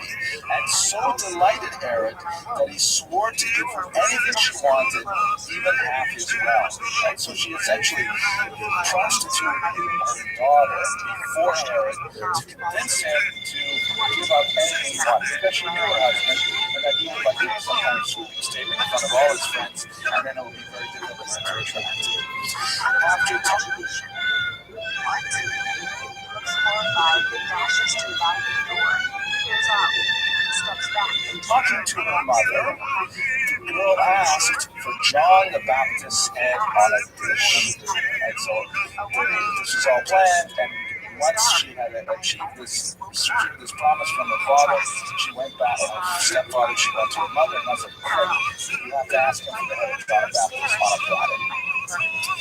Harry pulls open one of the drawers in his chest of drawers and reaches out a pair of sweatpants. Put these on. They are far too big, but he is not to be argued with. He swipes the t-shirt too, and quickly pulls it over his head. Grabbing the bedside phone, he presses 2 buttons. She's still fucking distress was palpable. Approximately 3 seconds later, Taylor but he did not wish to lose face before his powerful guests, and he ordered a bodyguard to behead John. After carrying out his task, the guard returned to the banquet with the head on a dish and gave it to the girl, who then gave it to her mother. When John's disciples heard the news, they claimed his body and buried it. So the theme of this young, beautiful girl find her. When is Gail back? Tomorrow will be considered. She's not to return until this place is secure. Understand? Christian snaps. Yes, sir. Be going to know you. I'm not leaving his father to my parents. Sexually alluring, possibly very innocent, possibly so young she's a virgin herself, dealing with the disembodied head of John the Baptist was so grotesque it fascinated medieval artists, and we have literally hundreds of examples of this depiction of the young, beautiful girl and the decapitated John the Baptist. Here's one from Titian from the 16th century, and here we can see a piece of monumental architecture. Lots of these. Anastasia needs shoes. Christian disappears into his closet while the security guy watches me. I can't remember his name. He looks alternately down the hall into the balcony. Sometimes with spooky backgrounds, the artists are just loving this whole contrast between the beautiful youth and the decapitated John the Baptist. You can do this all day. There are tons of these examples. It seems to have a huge field day with what's right here is an early 20th century example from one of the staging of the plays. Now, this is basically all we know from the ancient sources, from Josephus and from the Gospel. Want to talk to her. Anastasia, she's unstable and she may be harmed, he says irritably. So, just run? For now? Yes. Supposing she tries to shoot Taylor. There is an apocryphal text that may also be ancient in origin, which describes Salome's death, which perhaps I should might as well mention at this point. Apparently, she went on to marry, and she had several children, and then in the year 39, which would mean that she's probably in her 40s by this time, she was traveling to Gaul, let's say France, and she, again, this is not in the original text, this is something added much later, we don't know. He answers dryly, confused. And it feels good to know that even in this ridiculously tense situation, how truthful it is, but she was walking on a pond, she fell into the water, and as she was falling into the water, her head hit the edge of the ice, and she was I smile shyly at him with gratitude, and his returning smile is swift and reassuring. Before I can stop myself, decapitated in a poetic and ironic manner, and her mother retrieved the head as well. I could not find that the artists don't seem especially interested in that theme, but that's how she met her gory end, as the apocryphal text has it. Let me know where I'm going, Christian says. Taylor reaches into his jacket, pulls out his wallet, and hands Christian a credit card. Now, to take it a step further and go back to Oscar Wilde, for example, the bit that Wilde adds, that's not in the story at all, but obviously had a very powerful impact, he also adds a sexual attraction between Salome and John the Baptist, and that she is like... Christian ushers me into the passenger seat of the R8 and puts my case and his bag in the trunk at the front of the car. The Audi beside us is a complete mess. Every tire slashed, white paint splattered all over it. She's confused and she wants him, but she can't have him, and so then she gives into her mother's wishes and she has him decapitated. And there's a very powerful scene at the end where she says, you know, I could not kiss your lips in life, so now I kiss thee in death. Very powerful. You connect it back to Wilde's personal history, it makes a lot more sense, and so on. It's a fascinating story that gripped the imagination of much of the medieval Christian exegetes and even the modern mind. And in fact, there are versions of the Salome story in song and in writing. Despite what I hoped, you have never ended my simplicity, so technically it is a graduation present. He pulls out of the parking space and speeds to the exit. Despite what he hoped, my subconscious shakes her head. The article, they list about 30 versions of Salome in modern culture in the 20th and 21st century. So it's definitely an enduring kind of myth, if you will, that takes us to the next question, which is really, why are we talking about this in a Jewish history class, right? She's Jewish, but where's the Jewish part to this? Okay. So, first of all, let's go back in time a little bit to understand the background. He says quietly. And Herod, this is a Roman rendition of Herod, may actually be somewhat accurate. I will show you the best rendition we have, the period rendition of Salome a little later. And he's an extremely complex character with deserves some time lecture easily. He was a client of the Romans, which meant that when he hasn't answered my question. He glances frequently at the computer, and I realize he's checking that we're not being followed. Perhaps that's why we're on the Romans came into the Middle East, particularly in the 1st century before the Common Era. They dealt with these remnants of the Hashmonaim who had already been fallen into a certain amount of internal corruption and palace intrigue that led to their internal weakness and restful demise. And his voice sounded. Pulling his denim jacket tighter around me, and I don't know if the chill is emanating from within me or from outside. Romans were able to take over this very fractured nation without too much difficulty. Herod had gone to Rome and had petitioned successfully to become their client king in Israel. Remind you once again, we're talking now about Salome's grandfather, so now we're in the 1st century before the Common Era. This term client king is interesting. Closing his eyes for a moment, and for the longest time, he doesn't answer. Understand because much about the extension. It's not something you want to share. And you really think I can keep if I do? My voice is high. Roman strategy of managing all these disparate populations was known as which we have in English, it's a common phrase, divide and rule. And the way they did it was they would take certain elements of society, usually the aristocracy, and actually give them a lot of privileges, give them citizenship. I don't want to go there again. Elena said she saw you last Saturday. I whispered quietly. Remove from them tax burdens and all kinds of things, and by co-opting key elements in the given societies that they control, they were able to essentially manage all these hugely different cultures and political systems with relatively little effort on their part. From time to time, they would have to use force of arms, and have to demonstrate. My heart clenches again. Mrs. Robinson said she saw him. Did she? Or didn't she?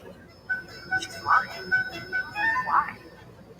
Contrary to what Ellen thinks, I don't rush to her. But really, their genius as a civilization was in governance through co-opting the elites of all these societies. So Herod was one of those co-opted elites. The Sadducees, in charge of the temple ritual, we talked about them in the previous class, were also one of these co-opted elites. And he came into Israel and he ruled. I kind of poked him for information. Embarrassed, I stare at my fingers. So, what else did your daddy say? With a maniacal intensity and a ferocious degree of personal viciousness. He was married to a woman named Doris at the time that he received the education. When he got back to Israel, he felt that she was not really befitting his, role as a leader of a country, as a client king. After a moment, he says, she was about 6 months old when she arrived. I was thrilled. Elliot less so. He'd already had to contend with my arrival. She was perfect. The sweet, sad awe in his voice is affected. Less so now. So he sent her away, married another woman named Mariamne. Actually, according to the Talmud, he later killed her as well. According to the Talmud, he actually preserved her body in honey. He kept her around, and the purpose of the honey was to keep her body supple. He laughs mirthlessly. Yes, she's quite accomplished. He reaches across and Or you just have to use your imagination. It's the worst possible thing you can think of. Herod was definitely not going to make it on, Jewish President of the Year award. That's a stupid thing to say. I'll probably write that part out too, right? Okay, but some terrible things about Herod. Now, at the same time, that we have this terrible, crazy king who's murdering his relatives left and right, and doing all kinds of awful things. We also have him as the renovator of the temple. You told me ages ago that she loved you in a way you found acceptable. What did that mean? Isn't it obvious? He asks. Not to me. I was out of control. In fact, with all the pictures of the temple that we associate with holiness and things like that, the Western Wall, he built the Temple Mount, again, on earlier foundations, Hashmonaic stones, and also on the stones of the name of Solomon. Anyways, so here he is. This is the great builder of the temple. This is the man who invested millions upon millions of it. He shakes his head in mock disgust. He had volunteered that information. In fact, she was very forthcoming. She was worried he'd start a brawl in the tent. Ancient dollars in this great religious center. How can the same person, credited with all these horrible things, and at the same time he's building a temple? You notice if you read the Talmud that Herod's name is hardly ever mentioned. Like the rabbis just don't want to talk about it. Yeah, the temple is nice. We like it. It's great. Don't want to think about who built it. It's just not on the agenda because they're embarrassed by, his other. The valet rushes toward us, looking surprised and out at our late arrival. Christian tosses him the car keys. Taylor, he says. The valet nods and can't contain his other activities. He definitely did do some nasty things at the temple as well. Like, for example, at one point he put the Roman eagle, the emblem of the eagle, up by the Holy of Holies, which was a hugely offensive thing. It's a symbol of idolatry, a symbol of the English Roman occupation, things like that. He got a lot of criticism for it, but nevertheless, he used it. No wonder the receptionist didn't put one together as a conclusion doesn't add up. Of course, she's builder of the temple. He's also the builder of some of Israel's most enduring architecture, such as his palaces on Masada, which you can see here, hugely difficult things to construct. Mrs. Taylor, but I'm not wearing a ring. I put my hands behind my back. You're in the incredible examples of ancient architecture. Various cities were built by Herod, ports, aqueducts, all the things that Romans were good at. That's what he was doing in Israel. So most historians have concluded that for Herod, these huge acts of public works, typical for the Romans, were like his. She glances up and smiles at us as we make our way to the elevators. So the hotel allows pets? Odd for a place so grand. The suite has 2 bedrooms, a formal dining room, and comes complete with a grand piano. Kind of signs of his grandiose beneficence. Thank you. My apartment. Doing good things, right? Good works. He's like giving to the population. They were not at all motivated by religious sensibilities. And in fact, in northern Israel, he was also constructing beautiful temples to various idols at the same time. He was like a donor who was fair to everybody. He gave to the Jews, he gave to the idolaters, he gave to everybody. And that was part of his self-image as being this kind of, grand. After a moment, he joins me by the fire and hands me a crystal brandy glass. Our God in his gaze is searching, concerned. I'm okay, I whisper reassuringly. How about you? But he obviously did not take Judaism seriously in any way, even though he was himself descended from the Edomites, but nevertheless a Jew for 7 generations. Okay. At this point, I'm going to pause for questions before we get back to Salome. Yes. I blushed into my glass. Yeah, every taxman. In fact, when there was famine, he was noted for generously reducing the tax burden by 1/3. But otherwise, it was put together by taxes. If you look at in Tanakh, you'll see that the relationship of Jewish kings to their subjects often revolves around the degree of the tax burden. In fact, the split. I am in awe. You are very strong. You're a very good reason to stay, I murmured. I told you, Christian, I'm not going anywhere, no matter what you've done. You know how I feel about you. The northern 10 tribes and the southern tribes was largely over a tax revolt. And the north was saying, we are spending way too much money on taxes for Solomon, you built the temple and things like that. And when Solomon died, they asked his son, Rabbi, okay, what do you do? My subconscious tears. I scowled. Where are you going to make Jose's portrait? You're going to follow your father's practices and taxes like this, or you're going to do some of it. And he made this drastic, terrible decision. Said, no, I'm going to make it even harder for you. And as a result of that, the North revolted and they created a separate kingdom. Yes, Judas. He says mysteriously, the show's not over yet, so I don't have to decide straight away. I cock my head to one side and narrow my eyes. Look as strongly as you like, Mrs. Taylor. I'm saying nothing. Jesus. I may torture the truth from you. He raises an eyebrow. Really, Anastasia? I don't think you should make promises you can't fulfill. Oh my, is that what he thinks? I place my glass in the mantelpiece, reach over, and much to Christian's surprise, take his glass and place it beside mine. We'll just have to see about that. Interesting. Very true. The parallel to Ruth. The parallel also would be to Esther, right? A parallel also and Judah and Holofernes. In fact, some of these earlier artworks, sometimes the artists have specifically connected them to truth. That's a story where there's a Jewish woman, I think she was some kind of princess, and she got the... I reach for the lapels on his jacket, careful not to touch him. He doesn't flinch, but he's holding his breath.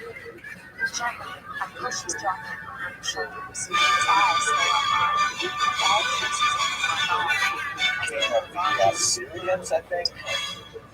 Drunk, or she fed him lots of dairy products, and he fell asleep when she got up his head. That was Sisra. Jael and Sisra, and if you read it, Holofernes is a similar story. Jael is with the 10 heads, right? And you read it, and Holofernes is with the decapitation, right? So it's the head thing. Let us go on. Okay, so back to, so John the Baptist part. That's an important element that we which is My very eyes good. were covered back across his taut stepping into the remains of the stiff line, beaded and smudged, and up to his chest. I thought nothing more than to bring my tongue to his breastbit to savor his taste. Any other questions? Whispers, Okay, eyes John the Baptist part. He's obviously yeah. What exactly is going on here? John the Baptist in Christian thought is the functional equivalent of Eliyahu Hanavi in Jewish thought. John the Baptist is the term baptism is basically taken from the mikvah, right, which is a very better lie down. I murmured, and leaned him to the side of the doorpost to bed. He seems bewildered, and it occurs to me that perhaps old Jewish ritual, the idea of going into a body of living water, either the River Jordan, as John the Baptist used so often, or any other natural body water like the ocean or a lake, things like that, or a collected body of rain water, for example. It symbolizes a transformation, a cleansing. when I shuffle out of the sweatpants. He rubs his thumb over the tips of his fingers. He's itching to touch me, I can tell. He suppresses the urge. Take a deep breath and feel on the urges. I reach for the hem of my t-shirt and my head. One goes in, one stands, one comes out, another stands, one goes in, ritually impure, one comes out ritually pure. One goes in a potential partner, one comes out ritually expected. So John the Baptist was promoting the use of the mikvah. He was one of the early mikvah ladies of his day. He's promoting it for many people. But in Christian thought, he was to be the herald of the Messiah. Meaning he was going to be the one who would let everybody know that Mashiach was here. And of course, in Christian tradition, he was Wrapped in my mouth, our tongues entwined. His hand trails from my thigh, over my hip, along my belly to my breast, squeezing, pulling enticingly on my nipple. I groaned until my pelvis involuntarily that Jesus was the Messiah, similar to the Jewish law, almost based openly on the idea of Eliyahu Hanavi, Elijah the prophet, foretelling the coming of the Jewish Messiah. So a lot of these things that prefigured Jesus Christian or modeled on earlier Jewish models. And he was an unpopular figure with Herodias in particular.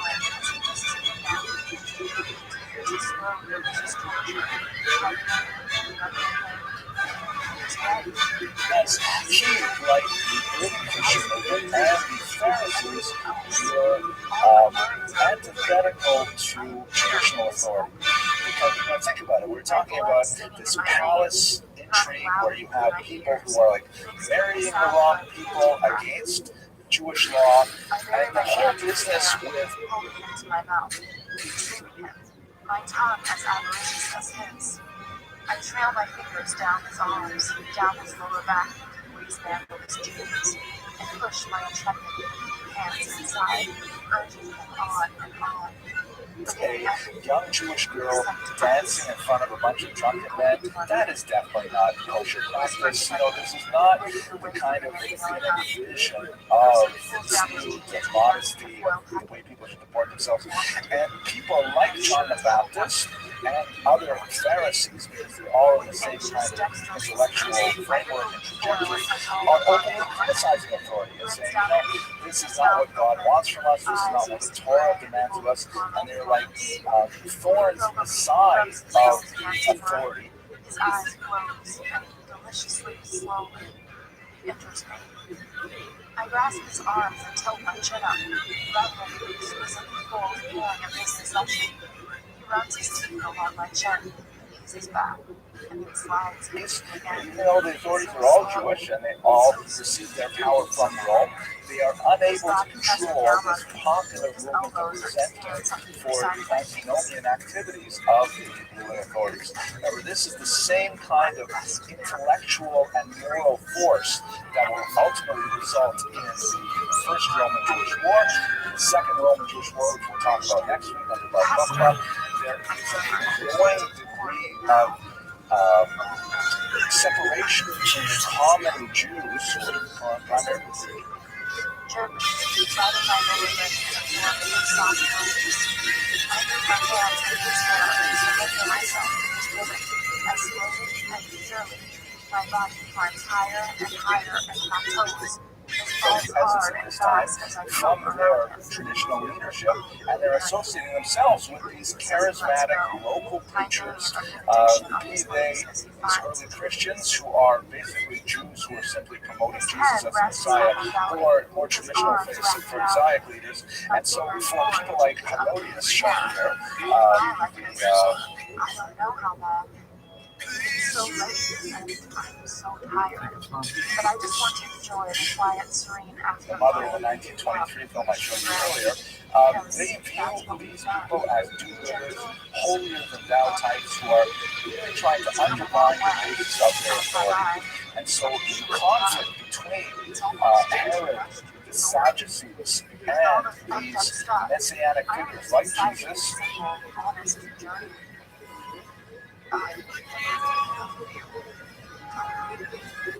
murmurs and kisses my back. I'm not going anywhere, Christian. And I seem to remember that I wanted to kiss your belly. I grumble sleepily. John the Baptist is really quite powerful, which will eventually result in contributing to not only Jewish sectarianism, but also to ultimately open the revolt against the Romans in the year 70. Christian sighs So that's really what this underground work is. Now, looking at Salome in particular, there's really two ways in which her life has been interpreted. And one way, which I don't want to focus on for the next 10 minutes or so, is the idea of Salome as an innocent. In some cases, when I open my eyes, light is filling the room, making me blink. My head is fuzzy from this lack of is sleep. like an Oscar Wilde's, was it Wilde's depiction? No, I think it was Strauss's depiction, I'm not sure offhand. Salome is portrayed as being somewhat dim-witted, of having, no real clue of the moral perfidy that she... Has he been studying me? Suddenly, I feel incredibly shy as my face heats under his steady gaze. Hi, I murmur, grateful that I am lying on my front. is involved with either with the dance or with asking for John the Baptist's head. And in fact, when she goes to ask, he leans over and kisses me gently. Dr. Green will be shortly. Oh, Herod to have John the Baptist decapitated, she can't remember his name. She says, my mother said, what was his name again? That just shows how distant she is from it. And so there have been depictions, particularly in the late 19th and 20th century, that show her as kind of like being taken advantage of by all these. He grins at me. The faint line of red lipstick is still visible around his neck. Did you shower? No, waiting for you. Oh, okay. What time is it? 10:15. I didn't have the heart to wait Evil forces around her, such as her mother, Herodias in particular. But that's not generally the way that she's understood in much of the medieval literature. Where we see her more as a kind of prefigurement of Judaism in the post-Christian era, that is in the post-Jesus era. This is an image, I've shown you several of these in previous classes, but let's just think about one element that I have to... I'm aware I ache all over, no doubt as a result of all the sex, dancing, and teetering. Not focused on before, but just for those of you who haven't seen it, I'll just give you a quick rundown. This is one version of the famous Ecclesia et Synagoga painting, which we see in monumental architecture. We see it here in a stained glass window from the German city of Verben from the 14th century, which always contrasts the conjecture. That and her eerie presence in Christian's bedroom. What did she want? Me? Christian? Are you done? What? Why the fuck has she wrecked my car?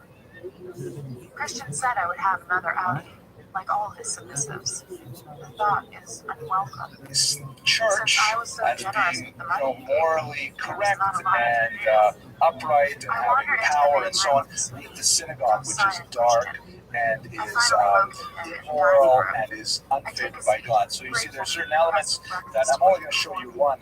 We could do this all night too, but I'll just show you one. This is the church, always on the left-hand panel. You're going to need your strength today. teases. Oh, And because why is that? usually there's, and actually in this image they've cut it out from the middle, but there's like a crucifix in the middle and Jesus on the cross, and his hand is over the right side, the stronger side. And church is represented riding a four-headed beast called a tetramorph, which is like a symbol of authority, and it alludes to Christian's face falls and his mouth presses in a line. Where we're going is, and it's not just matter, he adds slowly, narrowing his eyes. I flush and stare down at my breakfast. I don't feel like being scolded after all the drama and such a she's got the upright staff with her flag unfurled, blowing in the wind, holding on to the Holy Grail, the chalice here. Her eyes are open, they're looking straight forward, and everything conveys a message of like authority, regality. Is that a word, regality? I had a long day yesterday and not enough sleep. Why, oh why, does he need to look as fresh as a daisy? Why is it not fair? Like being kingly. And in case you're not sure, not only does she have a halo, but there's a hand descending from heaven, crowning her, indicating divine approval of the church's rule in the temporal world.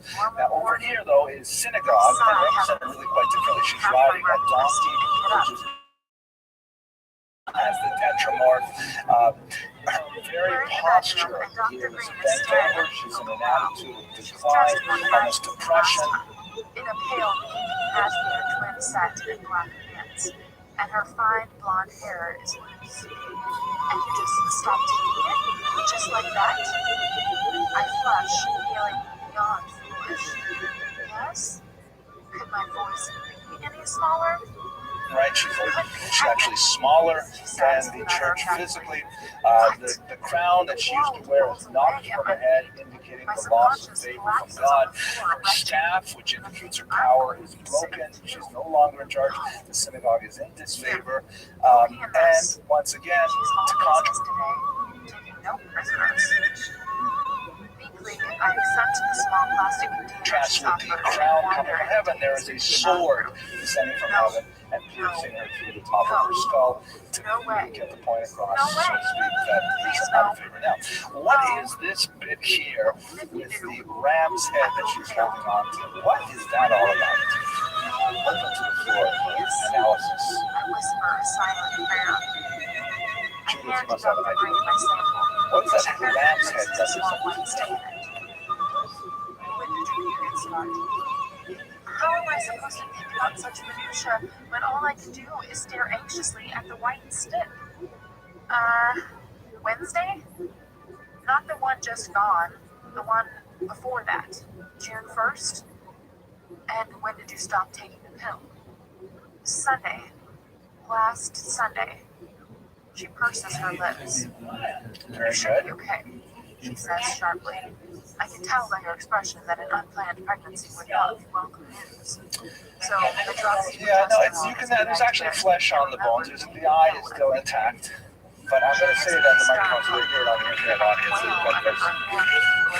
Judith saying that this represents the lamb of Abraham, which for Jews, though, is a positive symbol, right? You like the lamb of Abraham, you blow the shofar, you know, it's Rosh Hashanah, all that stuff. Now, let me counsel you about this. Yes, holding it by the horn, which is very significant. But, quite frankly, the side effects of a child are far-reaching and go on years. She smiles, pleased with herself and her little joke. But I can't begin to respond. I'm too stunned. Dr. Green launches into full disclosure mode about side effects, and I sit paralyzed with not listening to a word. I think I tolerated a number of strange women standing at the end of my bed rather than confess to Christian that I might be pregnant. Anna. Interesting, yes. I think all those things are definitely very true. Notice that the contrasting element that the church holds is the chalice, right, which represents you receiving the blood of Jesus, the sacramental wine. So here you've got the bloody ram's head, and you've got the sacramental. It reminds me of another funny story. A friend of ours in North Miami Beach, Anastasia, what is it? What did Dr. Green say? I shake my head. You're good to go in 7 days. I mutter. 7 days. Yes. Anna, what's wrong? I swallow. 1 year, they decided to do the actual one side where she had for Pesach, and so she had it in the sink for Pesach, and her 2-year-old came and saw it and freaked out and went there and said, "Oh, there's a dinosaur in the kitchen." So the chalice represents like spirituality, represents like, it's intoxicating. It's something that is like takes you to a higher spiritual sphere, things like that. The ram said, "Let's shower," he says eventually. Of course, I mutter, distracted, and his mouth twists. He says sulkily, grasping my hand firmly. He stops toward the bathroom as I trail behind represents him. carnality, I am not the only one represents about physicality. And it is correct that the artist here Firing is up the shower, alluding to she the quickly ram, strips the before sacrifice turning. of Abraham, but it is taken in a negative sense that the He church says while unfastening my robe. But I want you to tell me. My imagination is running away. the church is spiritual, the church is above those things. The Jews are still stuck on sacrifices. They want blood, they want meat, right? Carnal meat. They want these kind of physical things. And so the concept of carnal Israel becomes very significant through many of the medieval readings of Salome's story. That Salome, thinking of perhaps her love for John the Baptist, is really She did a test. It was a shock, that's all. I can't believe I was that stupid. He visibly relaxes. You're sure you're not? Yes. He blows out a deep breath. obsessed with the physicality of it. That it's all about the blood, it's all about the death, it's all about the physical things. And in fact, a lot of medieval commentators, Christian commentators, looking at Judaism and trying to understand what's going on with Judaism, they have so many details with the milk spoon and the meat pot, and you can do this on Saturday, you can't do this on Saturday. All these details, which for the medieval Christian mind, I would argue for the modern Christian mind, for the modern secular mind, like, what does God want with all as if I'm some kind of science experiment. On again this morning. It was just a shock, that's all. I repeat petulantly. Clasping the lapels of my robe, pulls me into a warm embrace, kisses my hair, and presses my head against his chest. And these details, what is all that's all physical. Is that really what God wants? So the criticism is that the Jews are excessively carnal. They're excessively sexual, which we'll talk about in a few weeks when we get to a little more medieval period. They're excessively focused on the physical as opposed to the spiritual. And so the whole Salome metaphor, which I don't. This helps. seen as negatively grounding this world things rather than spiritual Christianity. But I should point out the blindfold, right? I can't believe I forgot that. The church here is clear-eyed and able to see.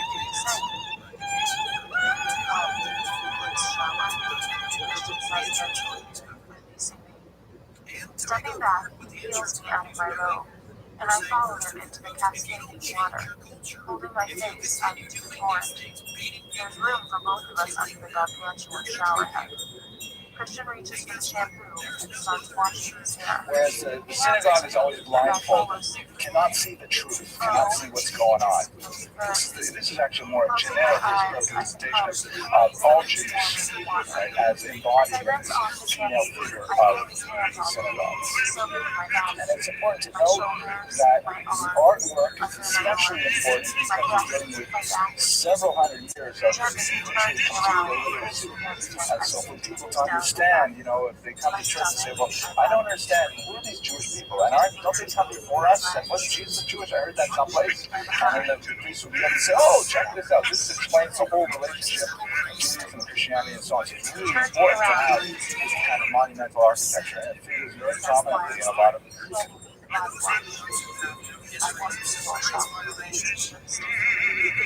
my eyes open in a flurry and dark staring at me.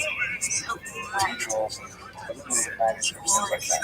You should also recall, you're absolutely right, that the overwhelming power of this kind of art compared to our modern experience has been amazing. Like going to an IMAX theater when you've never even seen movie pictures. It would be tremendous because what kind of art would you have in your village? Someone would scratch something into a piece of wood maybe. Who has time to paint? Who has any skill and training? So it comes to the Still, he closes his eyes. His face is passive, but he's breathing rapidly. And I know it's not dust. larger village of the big city, you see these cathedrals and stained glass art and color. It's like overwhelming. So it was like institutional education. And by the way, this is an actual depiction of Salome herself. It's a coin. It was recently discovered. I cannot figure out the Latin, but the website's telling me this is saying Salome. That's what she looks like. Hard to tell. She's a good tell between her and Herod, but It's too much. It's my turn to swallow. Rabbi, I murmur, and the tension is loud and clear in my voice. Yes, he whispers. His at any voice rate, husky. we do know that she was a historical figure. She had some loyalty. She had enough to have the coins named after her. But we should put in this context the legacy. So what do we understand from this story, vis-a-vis Jewish history in particular? It's a complicated legacy because she does not even figure in the Jewish sources that I mentioned. She doesn't like set a tone. Tears blew in my eyes and spilled down my face, lost in the water from the shower. Oh, Christian. Or a message for Jews. She has no teachings that we can offer for moving forward.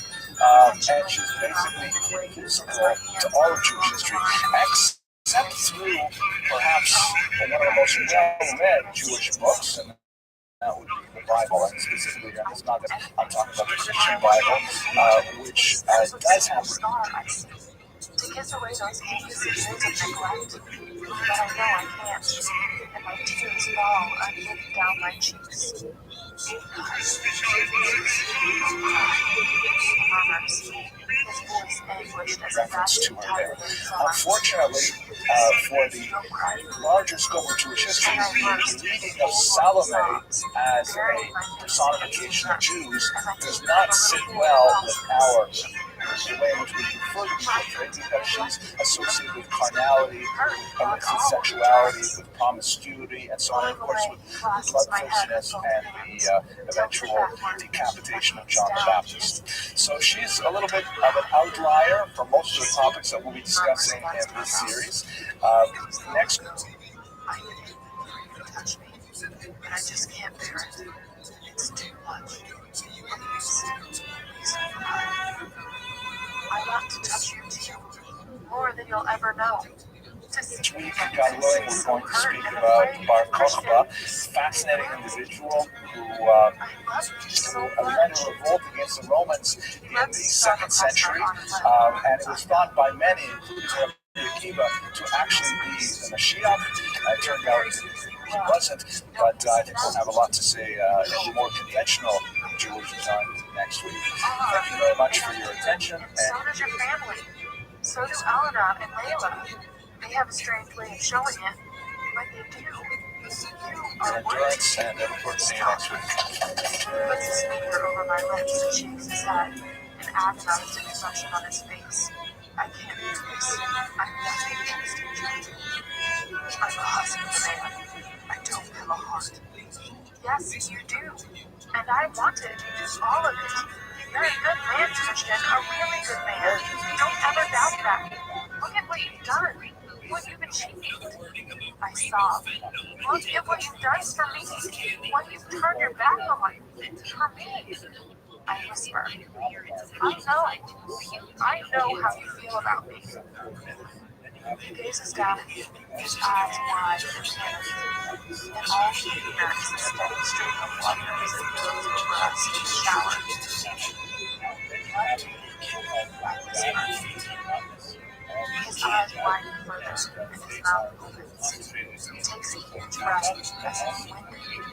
He looks tortured, vulnerable. Yes, he whispers, I do. Chapter 9. I cannot contain my jubilation. My subconscious speaks at me.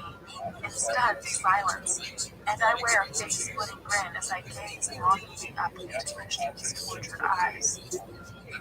His soft, sweet confession calls to me on some deep elemental level, as if he's seeking absolution. His 3 small words are my manna from heaven. Tears prick my eyes once more. Yes, I know. It's such a liberating realization, as if a crushing millstone has been tossed aside. This beautiful, fucked up man, whom I once thought of as my romantic hero, strong, solitary, mysterious, he possesses all these traits. But he's also fragile, alienated, selfish. My heart swells with joy, but also pain. Suffering. And I know in this moment that my heart is big enough for both of us. I hope it's big enough for both of us. I reach out to clasp his dear, handsome face and kiss him gently, pouring all the love I feel into this one sweet connection. I want to devour him like a hot fascinating water. Christian groans and he circles me in his arms, holding me as if I am air to breathe. Oh, he whispers hoarsely, I want you, but not here. Yes, I murmur fervently into his mouth. He switches off the shower and takes my hand, leading me out into the full view of my bathroom. Grabbing a towel, he wraps it around his waist, shakes his smaller work and begins to gently dry my hair. When he's satisfied, he squats the towel around my head so that in a large mirror he can see I look like I'm wearing a veil. Standing behind me and our eyes meet in the mirror, smoldering gray to bright blue, and he gets me an idea. Can I reciprocate? I ask.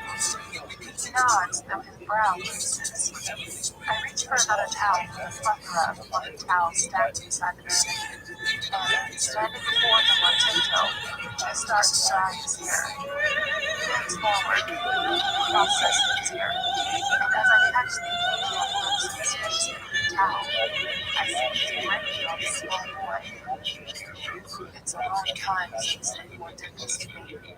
A very long time. He murmurs, but then frowns. In fact, I don't think anyone's ever dried my hair. Surely, Grace did. She dried your hair when you were young? He shakes his head, hammering my progress. She just went to my bathroom. Ruins me. I was very self-sufficient as a child. He says quietly. I feel a sick kick in the ribs as I think of a small copper-haired child looking after himself because no one else cares.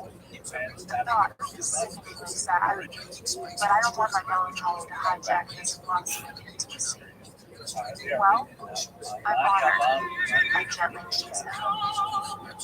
That you are still, or as I remember. That goes without saying, Mr. Gray, I respond, heartily. I finish with his hair, reach for another small towel, and move around to stand behind him. Our eyes meet again in the mirror, and his watchful, questioning look calms me to speak. Can I try something? After a moment, he nods. Warily, and very gently, I run the soft cloth down his lower arm, soaking up the water that has faded off his skin. Glancing up, I check his expression in the mirror. He blinks at me, his eyes burning into mine. I lean forward and kiss his bicep, and his lips part infinitesimally. I drag his other arm in a similar fashion, trailing kisses around his bicep. A small smile plays on his lips. Carefully, I wipe his back with a faint lipstick line, which is still visible. I hadn't gotten around to watching his back. Back, he says quietly. He takes a sharp breath and screws his eyes closed as I physically dry him, carefully touching every towel. He has such an attractive back. Broad, sculptured shoulders, long, small muscles, thighs. He looks happy with himself. The beautiful sight is barred only by his scholars. With difficulty, I ignore them and suppress my overwhelming urge to kiss each and every one. When I finish, he exhales, and I reach forward and reward him with a kiss on the shoulder. Putting my arms around him, I dry his stomach. Our eyes meet once more in the mirror. His expression amused, but wary too. Hold this. I hand him a smaller face towel. He gives me a confused frown. Remember, Georgia? You made me touch myself using your hands. I add. His face darkens, but I ignore his reaction and put my arms around him.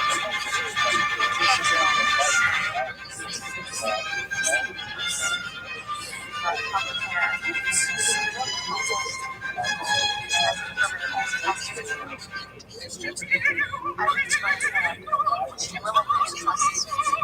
I guide that hand up his chest and deny it, sweeping the towel slowly, awkwardly across his body, twice, and again. His lips immobilized, bridging the tension set before his eyes, which follow my hand flashing around the edges. My subconscious looks on. Her normal first round smiling, and I instantly flustered. His anxiety ripples off his back in waves, and he maintains eye contact, though his eyes are darker and more depth, showing their secret. Is there some place I want to go? Do I want to be friends? I think you're there now, I whisper, as I draw my hand into the depths of his eyes in the mirror. His breathing is accelerating, his lips parting. He whispers, I need you too. And as I say the words, I am struck comfortably. I cannot imagine it without restricting and uncontracting.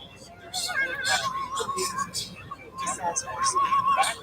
Yes, I answer, and turning, he calls me into his arms, his lips seeking mine, worshiping me, cherishing me, loving me. He trails his fingers up and down my spine as we gaze at each other, basking in our conjoined bliss.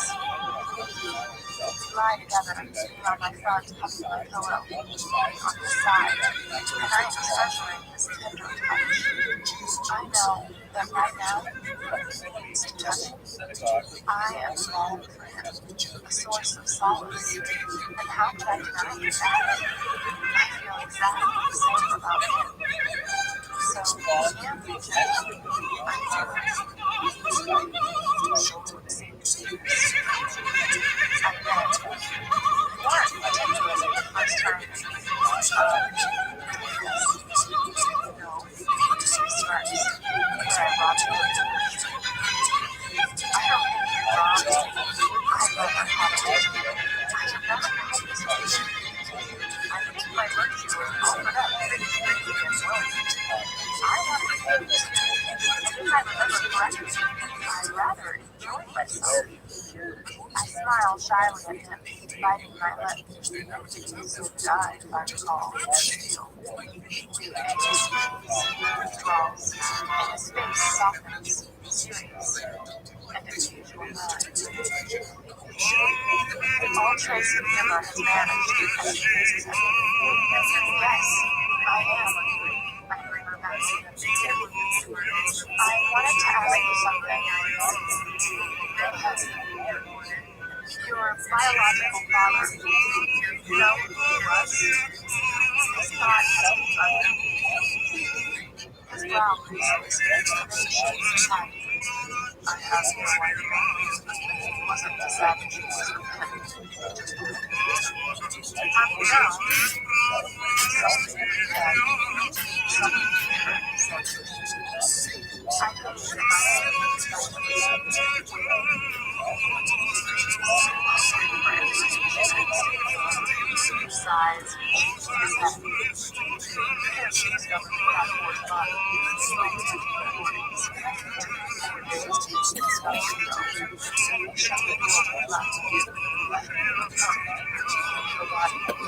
His eyes loud. I feel something. Mars, and I found out I had been taken with them. Sarah said you were familiar with my places. Remember when we did this? I was so persistent.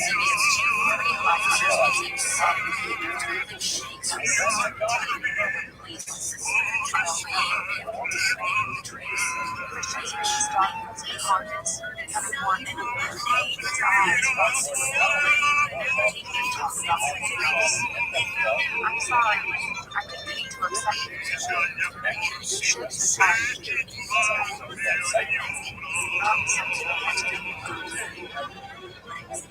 So, what's the surprise then? I need to change the subject. Nothing goes wrong. Just brushing my teeth.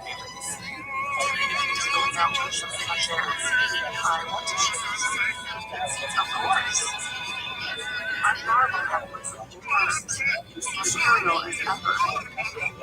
Strips, boyish, and unconservative smile, and my heart lurches into my mouth. So when something close to his heart, at the top, his heart's place of pride. I hope he was touch something. He rises and holds on as well as breathes. Oh, I'm sitting here all day, watching him wander around the space. His nose, frosty as ever, just admiring the view. Girls sighed. As we dressed, I noticed that we were speaking sensations. She's well. She watchful and aware of everything, exchanging fresh eyes, smiles, sweet touch. And it dawned on me, this is just as important as this. Right Christian orders once were dressed. Domineering as ever, I smirk at him, and he leans down to kiss my hair. That's never going to change. I don't want you to sit. I roll my eyes at him, his mouth twists in amusement. My palms still twitch, no mistake. I am glad to hear it, Mr. Gray. I was beginning to think you're reaching your edge. Like the reason that is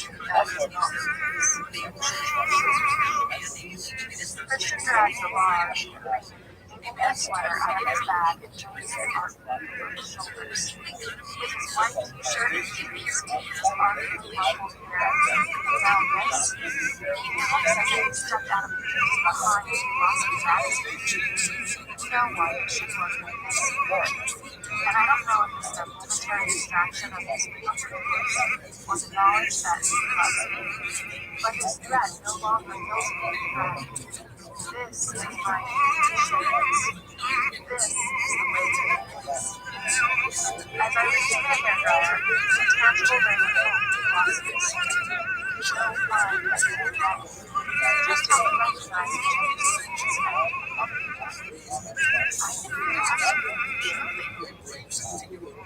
I gaze at myself in the dressing room mirror. I'm wearing a pale blue shirt, tail rod, and packed My hair is a mess, my face flushed, and my lips swollen. I touch them, remembering questions, staring faces, and I can't help a small smile as I stare. Yes, I do.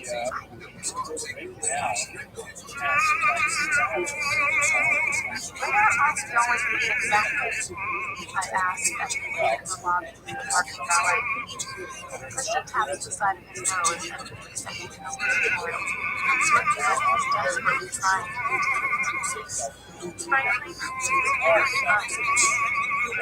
What life is going to remind me? Perhaps that's what we're doing. I speak back to him. He stares down his nose at me in that superior way he has with his lopsided grin. Leaning down, he kisses me gently.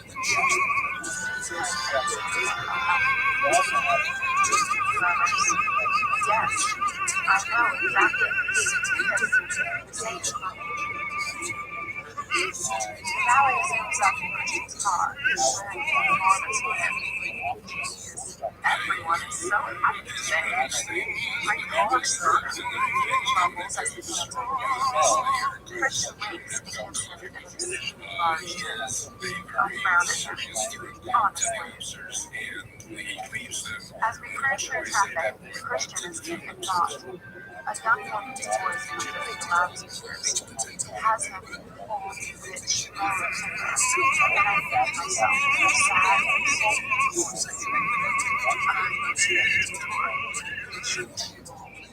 He says absentmindedly, distracting me from the song. Oh, why? I'm intrigued to know the surprise. My inner goddess is bouncing about like a 5-year-old. Sure, I remember. Something is amiss. Suddenly, he looks really determined. He pulls into the parking lot of a large car dealership, stops the car, and turns and faces me. His expression wary. He says, I believe it. Girl, on a Sunday? What the hell? This is a solid dealership. Not an Audi? Stupid. The only thing I can think of to say. Bless him. He actually blushes. Christian, embarrassed. This is a first. Talking with my sisters. It's almost smirking. This is desirable enough not to teach them. I smirk. A style. A line 3. Come. What is it with you and foreign cars? Germans cars I thought you'd already ordered me another Audi A3. He gives me a documented look. I interrupt. Climbing out of the car, he strolls to my side and opens my door. I owe you a graduation present, he says, and holds his hand out for me. Christian, you really don't have to do this. Yes, I do. Twins. His tone says he's not to be trifled with. I resign myself to my fate. A snob? Do I want a snob? I quite like the Alice, special. It's very simple. Of course, now it's under a ton of white paint. I shudder. She's still out there. I take Christian's hand, and we wander into the showroom. Troy Targansky, salesman, is all over 50 like a cheese food. He's not on sale. His accent sounds oddly mid-Atlantic. British? It's difficult to tell. South, sir. He rubs his hands between his lips set into a hard line. Have a little color, sir. And smart, too. 2.0 sportsman. An excellent choice, sir. What color is the teacher? Christian inclines his head. Black? I shrug. You really don't need to do this. He frowns. Flex my muscles at night. All for him to say. I resist the temptation to roll my eyes. You have a black car. He scowls at me. Canary yellow then. I shrug. Christian makes a face. Canary yellow is obviously not his name. What color do you want me to have? I ask, as if he's a small child, which he is in many ways. That isn't welcome. Sad makes no way at once. Silver or white. Silver then. No, I'll take the Audi, I add, chastened by my thoughts. Troy pales, sensing he's losing a sale. That's like the convertible man, he asks, clapping his hands with enthusiasm. My subconscious is cringing in disgust, mortified by the whole buying a car business, but my inner goddess tackles her to the floor. Convertible? Drool! Christian frowns and peers at me. He asks, raising an eyebrow. I flush. It's like he has a direct hotline to my inner goddess, which, of course, he has. It's most inconvenient at times. I stare down at my hands. Christian turns to Troy. He's done on the Troy, sensing Christian's vulnerability, heads in for the count, reeling off all manner of statistics. Naturally, Christian wants me safe. It's a religion man, and like the zealot he is, he listens intently to Troy's well-known pattern. He really does care. Yes, I do. I remember his whispered and choked words from this morning, and the melting glow spreads like warm honey to my veins. This man,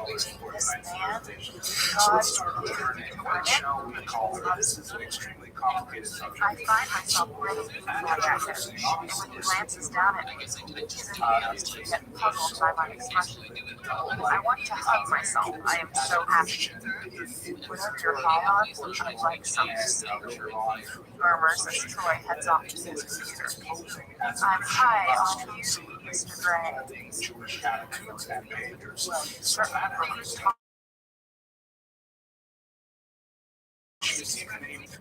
kisses briefly, and thank you for accepting the car. That was easier than last time. Well, it's not out in free. Smart. That's not the car. I liked it. Good. It was great. I'm in a couple of days, Troy Lowe is triumphed. Talking to excellent. Christian produces his credit card, or his tailors. The thought is unnerving. I wonder how Taylor is. I rub my forehead. Yes, there's always Christian's baggage. Come this way, mister. Troy glances at the name on the card.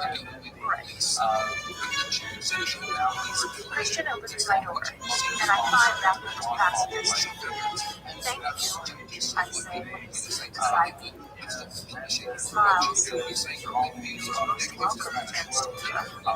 The music starts again as Christian starts the engine. Who's this? I ask. She has a lovely voice. She does.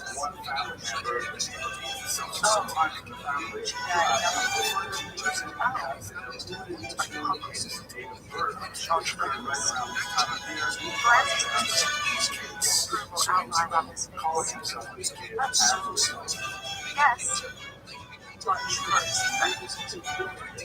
Christian drives towards the waterfront and then heads north along the Alaskan Wave Island.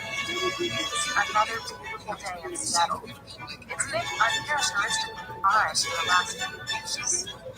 Christian looks happy and relaxed as we sit back listening to the passenger's sweet, soulful voice to cruise down the highway. Have I ever felt this comfortable in this romantic sport? I don't know. I am less nervous and serious, confident that he won't punish me, and he seems more comfortable in me too. He turns back, following the coast road, and eventually pulls up in a parking lot opposite a vast marina.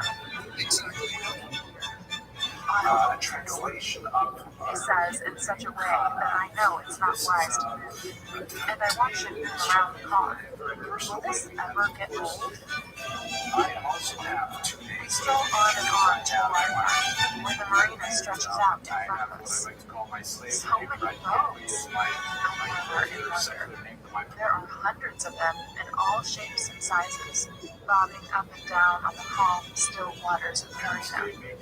Out on Puget Sound, there are dozens of sails and wind, sometimes some outdoorsy sight. The wind has picked up now, so I pull my jacket around me. He asks and pulls me tightly against him. No, just admiring the view. I should stare at it all day. Christian leads me into a large seafront bar and makes his way to the counter. The decor is more New England than West Coast. White-limed walls, pale blue furnishings, and voting paraphernalia hanging everywhere. It's a bright, cheery place. Mr. Trey! The barmaid greets Christian warmly. I take this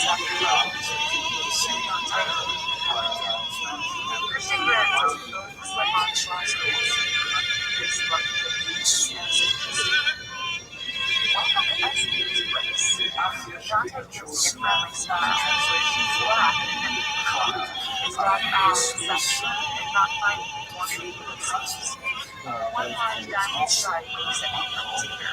I like him and we feel good. What would you like to drink, Mr. Peter? I glance at Christian, who regards me expectantly. Please, call me Anna, and I'll have whatever Christian's drinking. I smile shyly at Dante. He's so much better at wine than I am. I'm going to have a beer. As Christians, or Seattle, where the bearded igers explore. A beer? That's grins at me. 2 scores with these waters. Dante nods and sets up the beers on the bar. Christian says, fantastic. Chowder and beer sound great. I smile at him. 2 chowders, Dante asks. Christian grins at him. We talk through our meal, as we never have before. Christian is relaxed and calm. He looks young, happy, and animated, despite all that transpired yesterday. He recounts the history of British Enterprise's holdings, and the more he reveals, the more I sense his passion for fixing problem companies, his hopes for the technology he's developing, and his dream to make land the third world more productive.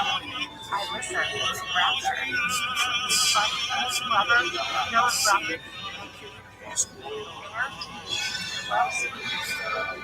in turn, he plagues me with questions about Ray and my mom, about growing up in the lush forests of Montana, and my 3 stints in Texas and Vegas. He demands to know my favorite books and films, and I'm surprised by how much we have in common. As we talk, it strikes me that he's turned from Hardy's Alex to Angel, the basement to high ideal in such a short space of time. It's after 2 when we finish our meal. Christian settles the tab with Dante, who wishes us a fond farewell. This is a great place. Thank you for lunch, I say, as Christian takes my hand and we leave the bar. Come again, he says, and we stroll along the waterfront. I wanted to show you something. I know, and I can't wait to see it, whatever it is. We wander hand in hand along the marina. It is such a pleasant afternoon. People are out enjoying their Sunday, walking dogs, admiring the boats, watching their kids run along the promenade. As we head down the marina, the boats grow progressively larger. Christian leads me onto the dock and stops in front of a huge catamaran. I thought we'd go sailing this afternoon. This is my boat. Wow! It must be at least 40, maybe 50 2 sleek white hulls, a deck, a roomy cabin, and towering overhead an impressive mast. I know nothing about boats, but I can tell this one is special. Wow! I murmur in wonder. Built by my company, he says proudly, and my heart swells. She's been designed from the ground up by the very best people architects in the world and constructed here in Seattle at my daughter's. She has a square top mainsail. Okay, you talk to me, Christian. He grins. She's a great boat. She looks mighty fine, Mr. Gray. That she does, Miss Steele. What's her name? He pulls me to the side so I can see her name. The Grace. I'm surprised. You named her after your mom? Yes. He cocks his head to one side, quizzical. Why do you find that strange? I shrug. I'm surprised. I see no one in her cousin. Suspicion. This is a rather interesting depiction. They are two conversing I flush. No, it's not that. It's just... shit. How can I put this into words? Anastasia, Grace Trillion Gray saved my life. I owe her everything. I gaze at him and let the reverence in his softly spoken admission wash over me. It's obvious to me, for the first time, that he loves his mom. Why then his strange, strained ambivalence toward her? Do you want to come back on there? He asks, Christian his eyes bright, excited. Jewish rites. Yes, please. Wearing this I smile. ritual garment that was part He looks delighted, and grasping my hand, he strides up the small gangway. right here. Bored. We stand on deck beneath the rigid canopy. This refers to To one side, there's a table with a cue-shaped banquette covered in pale blue leather, which must seat at least 8 people. I glance through the sliding doors to the interior of the cabin and jump, startled, when I spy someone there. The tall, blonde man opens the sliding doors and emerges, all tan, curly-haired, and brown-eyed, wearing a basic short-sleeved polo shirt, shorts, and deck shoes. He must be in his early 30s. Back, Christian beams. Mr. Gray, welcome back. They shake over his vertical. I have to get used to this. It's not the first time he said it, but hearing him say it is still a thrill. How do you do? Liam and I shake hands. Call me back, he says warmly. I can't place his accent. Anna, please, I mutter, blushing. Brown eyes. She shakes her head. Christian interjects quickly, and for a moment, I think he's talking about me. She's ready to walk closer. That means, the boat, the Grace, silly me. Let's get her to look at me. You're going to take her out? No. Christian flashes back a wee grin. My tour of Anastasia? Yes, please. I follow him inside the cabin. An L-shaped green leather sofa is directly in front of us, and above it, a massive curved window offers a panoramic view of the marina. Christian says, waving his hand in the direction of the beach. She takes my hand and leads me through the cabin. It's surprisingly spacious. The floor is the same pale wood. It looks modern and sleek, and has a light, airy feel, but it's all very functional, as if he doesn't spend much time here. Bathrooms on either side. Christian points to 2 doors, then opens the small, oddly shaped door directly in front of us and steps in. We're in a plush bedroom. Oh. Bed, and it's all pale blue linen and pale wood like his bedroom at Escala. Christian obviously chooses a theme and sticks to it. This is the master cabin. He gazes down at me, eyes glowing. You're the first centuries upon centuries. Apart from family, he says, pale. I flush under his naked stare, and my pulse quickens. No way. Another first. He pulls me into his arms, his fingers tangling in my hair, and kisses me long and hard. The boat breathlessly pulls away. Might have to christen this bed, he whispers against my mouth. Oh, At sea. But not right now. Come, back with me, casting off. I ignore the stab of disappointment as he takes my hand and leads me back through the saloon. He indicates another door. Office in there. And at the front here, more cabins. So how many can sleep on board? It's a 6-foot yacht. I've only ever had the family on board, though. I like to sail alone. But not with alligators. I need to keep an eye on To be sure, the next time He delves into a chest and pulls out the bright red life jacket. how would Spain fall? Putting it over my head, he tightens all the straps. A smile playing on his lips. Love stepping in, On the Jewish consciousness, I he hear says, a sweetest grin playing on his lips. of Are a pervert. I know. He raises his eyebrows and his grin broadens. My pervert. I whisper. Yes, yours. Once secured, he grabs the sides of the life jacket and kisses me. Always. He breathes, then releases me before I have a chance to respond. Always? Holy shit. Come. He grabs my hand and leads me outside, up some steps and onto the upper deck to a small cockpit that houses the U.S. steering wheel and engines. At the prow of the boat, Matt is doing something in ropes. This is where you learned all your rope tricks? I asked Christian innocently. Rope hitches have come in handy, he says, looking at me appraisingly. You sound curious. I like you curious. I'm more than happy to demonstrate what I can do. He smirks at me, and I gaze back impassively, as if he's upset me. His face falls. Gotcha, I grin. His mouth twists, and he narrows his eyes. I may have to deal with you later, but right now, I've got to drive my boat. He sits at the controls, presses a button, and the engines roar into life. Mac comes scooting back down the side of the boat, grinning at me, and jumps down to the deck below where he starts to unfasten a rope. Maybe he knows some rope tricks too. The idea pops unwelcome into my head, and I flush. My subconscious glares at me. Mentally, I shrug at her and glance at Christian. I'm like 50. He picks up the receiver and radios the Coast Guard as Mac calls up that we are set to go. Once more, I am dazzled by Christian's expertise. Is there nothing that this man can't do? Then I remember his earnest attempt to chop and dice a pepper in my apartment on Friday.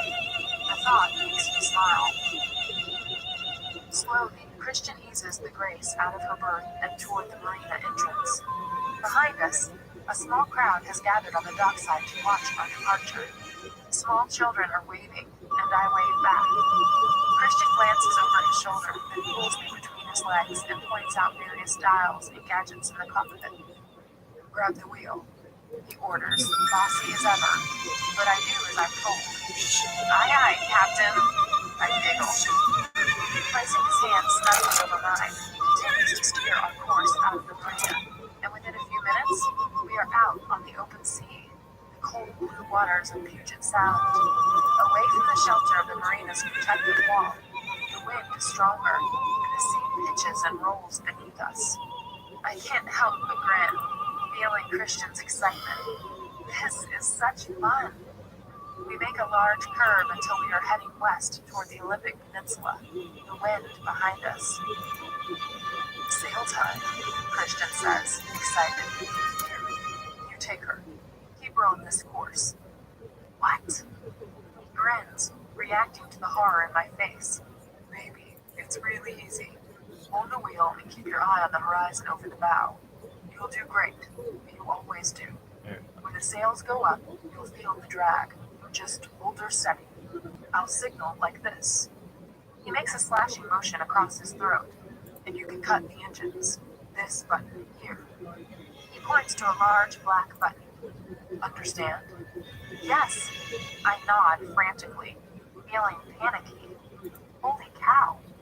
I hadn't expected to do anything. He kisses me quickly, then steps off his captain's chair and bounds up to the front of the boat to join Mac, where he starts unfurling sails, untying ropes and operating winches and pulleys. They work well together in a team, shouting various nautical terms to each other, and it's warming to see 50 interacting with someone else in such a carefree manner. Perhaps Mac is 50's friend. He doesn't seem to have many, as far as I can tell, but then I don't have many either. Well, not here in Seattle. The only friend I have is on vacation, sunning herself in St. James on the west coast of Barbados. I feel a sudden pang for Kate. I miss my roommate more than I thought I would when she left.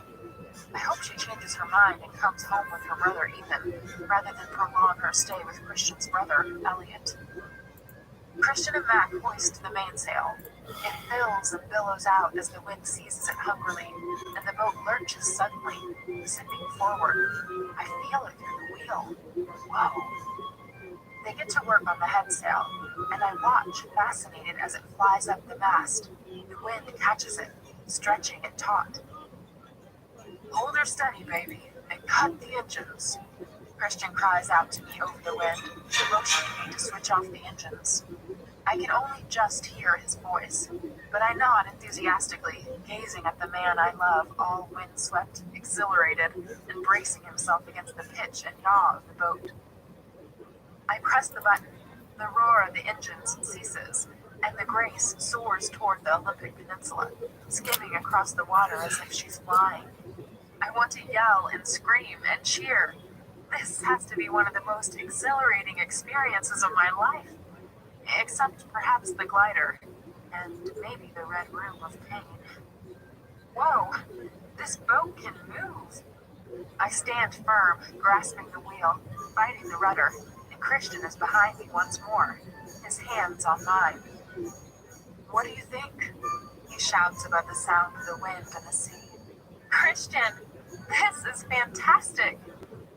He beams, grinning from ear to ear. "You wait until the spinning's up." He points with his chin toward Mac, who is unfurling the spinnaker, a sail that's a dark, rich red. It reminds me of the walls in the playroom. "Interesting color," I shout. He gives me a wolfish grin and winks. Oh, it's deliberate.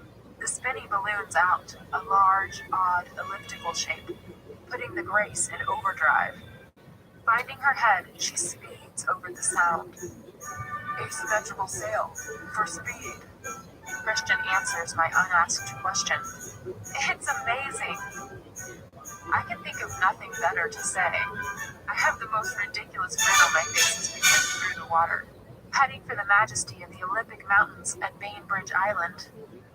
Glancing back, I see Seattle shrinking behind us, Mount Rainier in the far distance. I had not really appreciated how beautiful and rugged Seattle's surrounding landscape is. Verdant, lush, and temperate, tall evergreens and cliff faces jutting out here and there. It has a wild but serene beauty on this glorious sunny afternoon that takes my breath away. The stillness is stunning compared to our speed as we whip across the water. "How fast are we going?" "She's doing 15 knots. I have no idea what that means. "It's about 17 miles an hour. "Is that all? It feels much faster." He squeezes my hands, smiling. "You look lovely, Anastasia. It's good to see some color in your cheeks, and not from blushing. You look like you do in Jose's photos." I turn and kiss him. "You know how to show a girl a good time, Mr. Gray." "We aim to close, Miss Steele."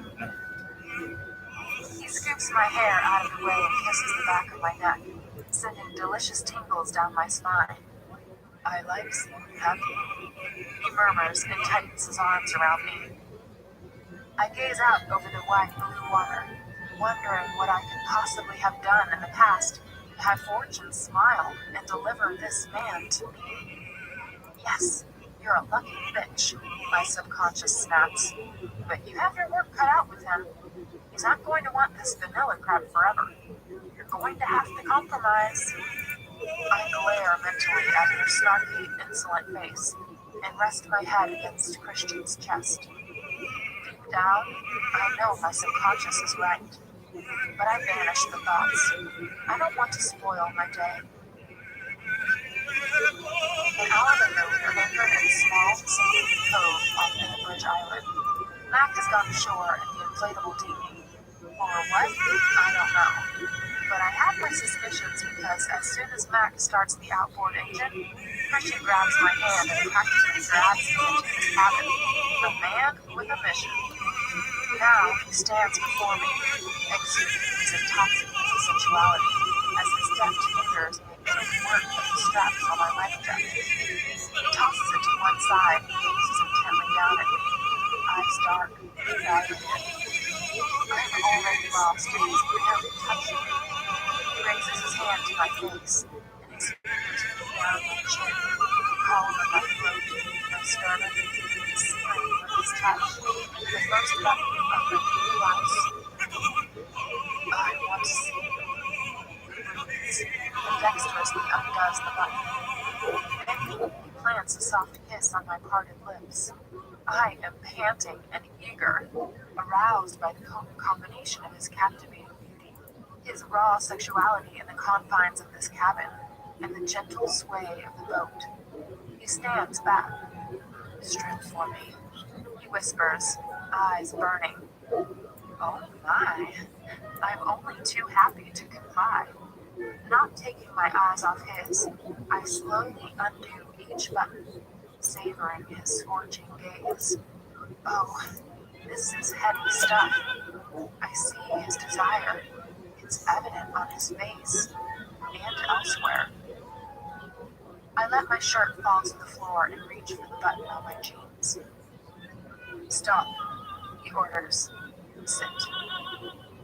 I sit down on the edge of the bed, and in one fluid movement, he's on his knees in front of me, undoing the laces of first one and then the other sneaker, pulling each off, followed by my socks. He picks up my left foot and, raising it, plants a soft kiss on the pad of my big toe, then grazes his teeth against it. Ah! I moan as I feel the effect in my groin. He stands in one smooth move, holds his hand out to me, and pulls me up off the bed. Continue, he says, and stands back to watch me. I ease the zipper of my jeans down and hook my thumbs in the waistband as I sashay and slide denim down my legs. A soft smile plays on his lips, but his eyes remain dark.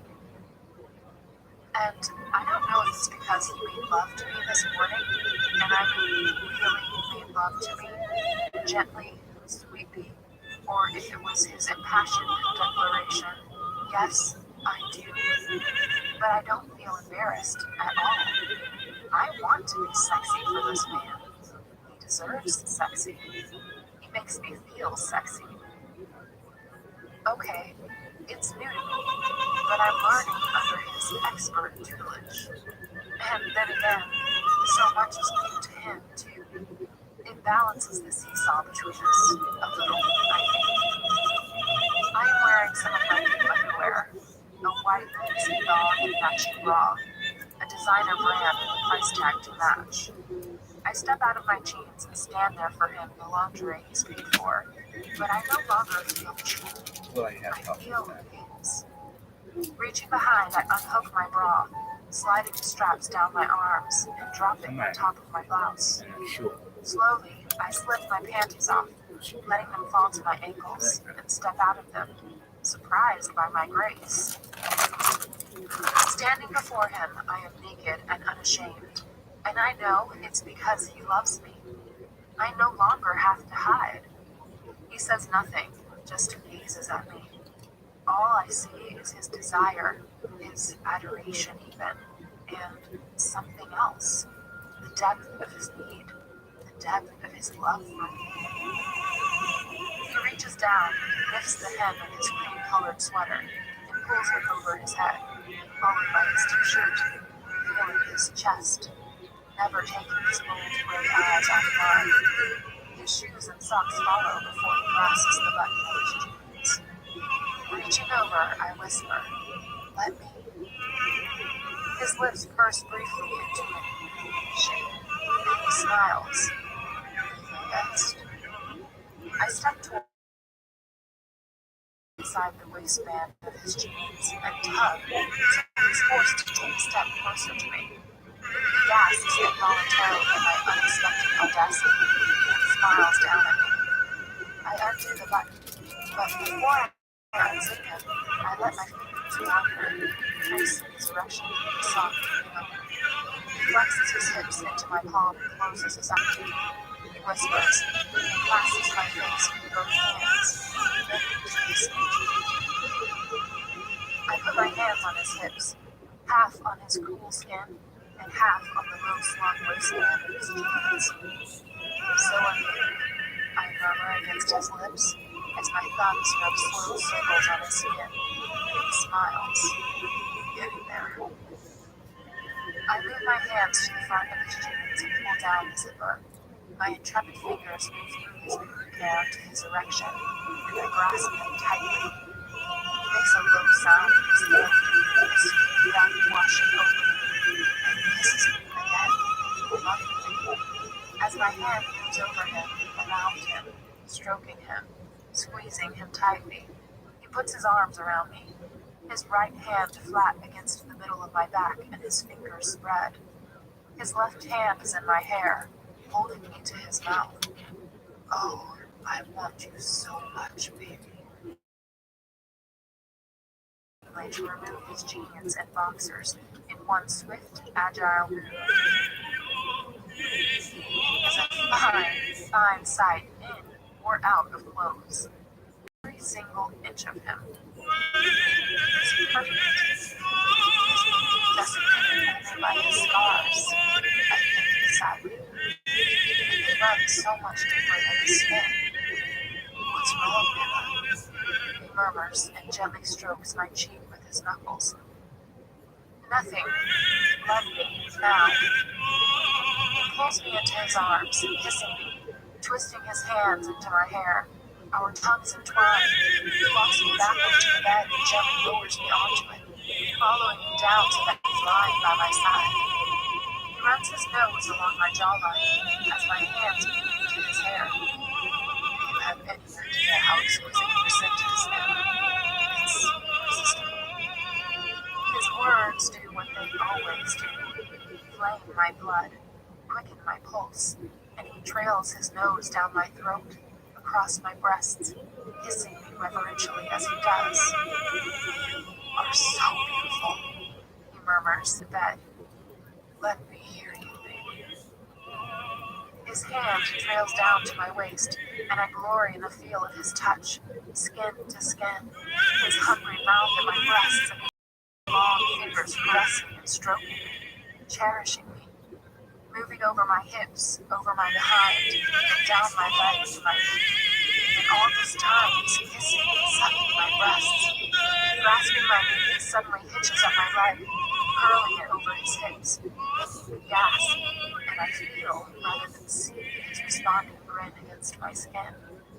He rolls over so that I am astride him and hands me the foil package. I shift back, taking him in my hands, and I just can't resist him in all his glory.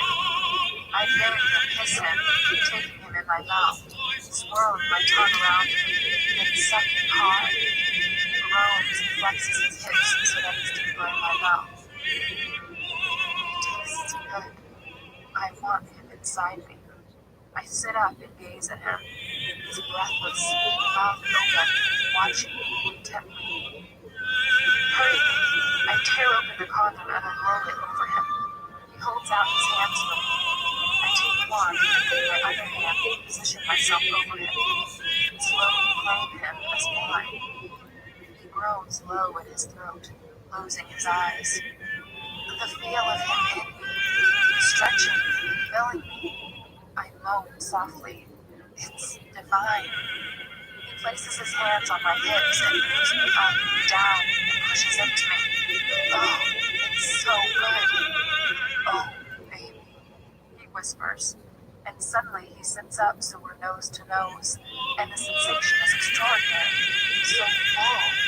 I gasp, grabbing his upper arms as he clasps my head in his hands and gazes into my eyes. is intense and gray, burning with desire.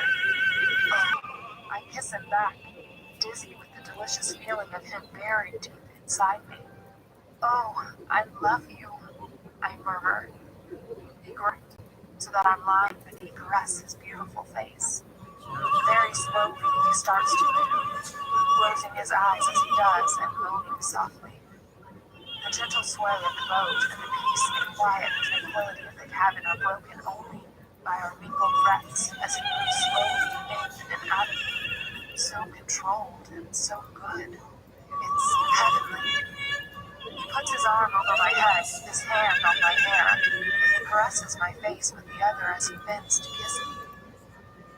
I'm cocooned by him as he loves me, slowly moving in and out, savoring me. I touch him, sticking to the boundaries, his arms, his hair, his lower back, his beautiful behind, and my breathing accelerates as his steady rhythm pushes me higher and higher. He's kissing my mouth, my chin, my jaw, and nibbling my ear. I can hear his staccato breaths, each gentle thrust of his body. My body starts to quiver. Oh, this feeling that I now know so well. I am close. Oh, that's right, baby. Give it up for me. Please, Anna. He murmurs, and his words are my undoing. Christian, I call out, and he groans as we both come together. Chapter 10. We'll be back soon, he murmurs. My eyes flicker open to meet his soft gray gaze. Lord, his eyes are an amazing color, especially here, out on the sea, reflecting the light bouncing off the water through the small portholes into the cabin. As much as I'd like to lie here with you all afternoon, you'll need a hand with the TV. Leaning over, Christian kisses me tenderly. And you look so beautiful right now, all mussed up and sexy. Makes me want more. He smiles and rises from the bed. I lie on my stomach, admiring the view. You ain't so bad yourself, Captain. I smack my lips in admiration, and he grins. I watch him move about the cabin as he dresses. This man who has just made such sweet love to me again.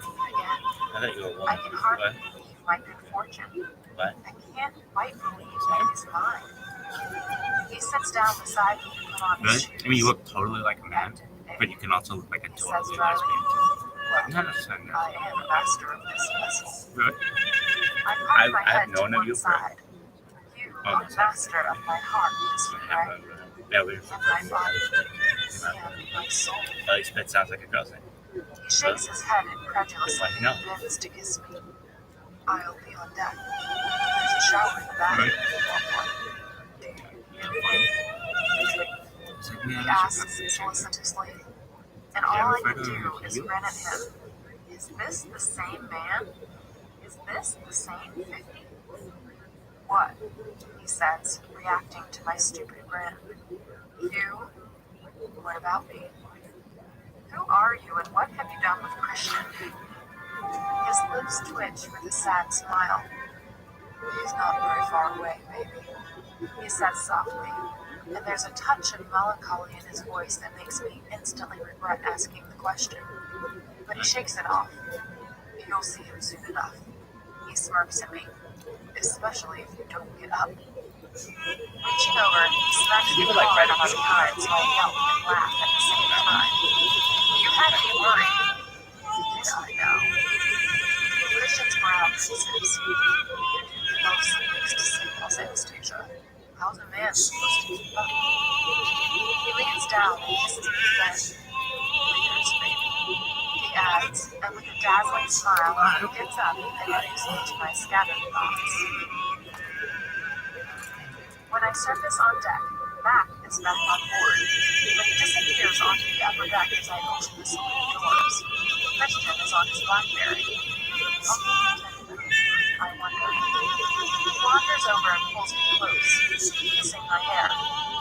Great news. Good. Yeah.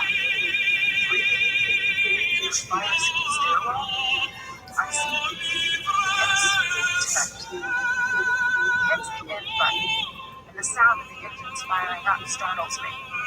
Rabbi must be the cockpit above.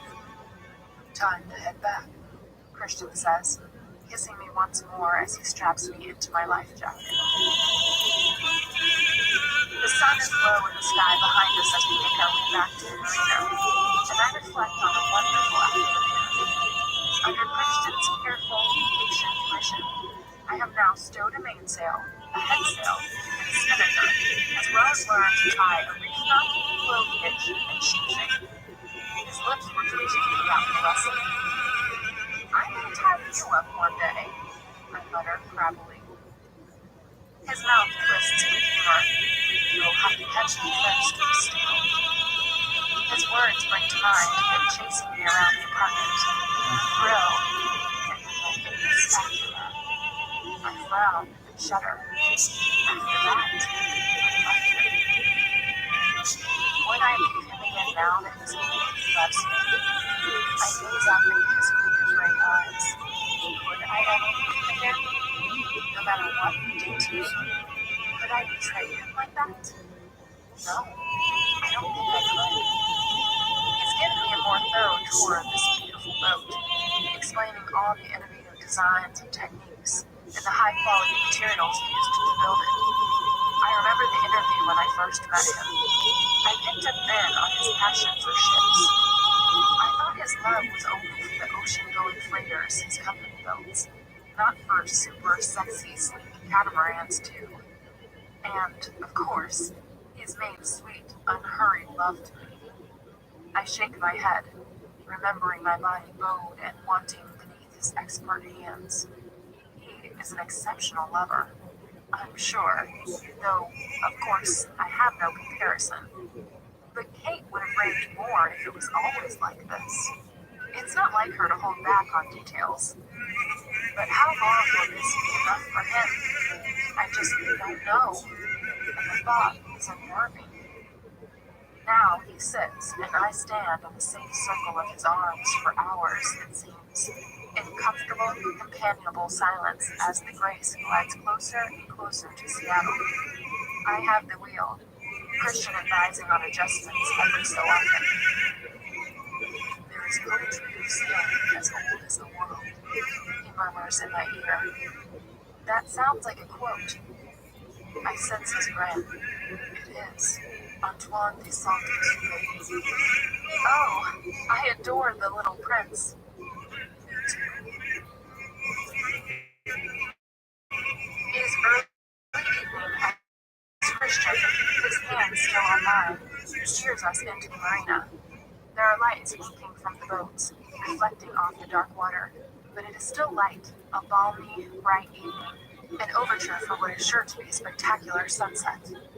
A crowd gathers on the dockside as Christian slowly turns the boat around in a relatively small space. He does it with ease and reverses smoothly into the same berth we left earlier. Mac jumps onto the dock and ties the Grace securely to the bow. Christian murmurs. "Thank you," I murmur shyly. "That was a perfect afternoon." Christian grins. "I thought so too. Perhaps we can enroll you in sailing school, so we can go out for a few days, just the two of us." "I'd love that. We can christen the bedroom again and again." He leans forward and kisses me under my ear. "I look forward to it, Anastasia," he whispers, making every single hair follicle on my body stand to attention. How does he do that? "Come, the apartment is clean. We can go back." "What about our things at the hotel?" "Taylor has collected them already." "Oh? When?" "Earlier today, after he did a sweep of the Grace with his team." Christian answers my unspoken question. Does that poor man ever sleep? He sleeps. Christian quirks an eyebrow at me, puzzled. "He's just doing his job, Anastasia, which he's very good at. Jason is a real find." "Jason?" "Jason Taylor." I thought Taylor was his first name. "Jason. It suits him. Solid, reliable. For some reason, it makes me smile." "You're fond of Taylor," Christian says, eyeing me with speculation. "I suppose I am."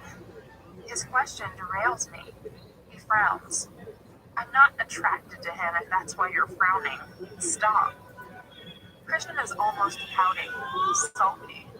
Jeez, he's such a child sometimes.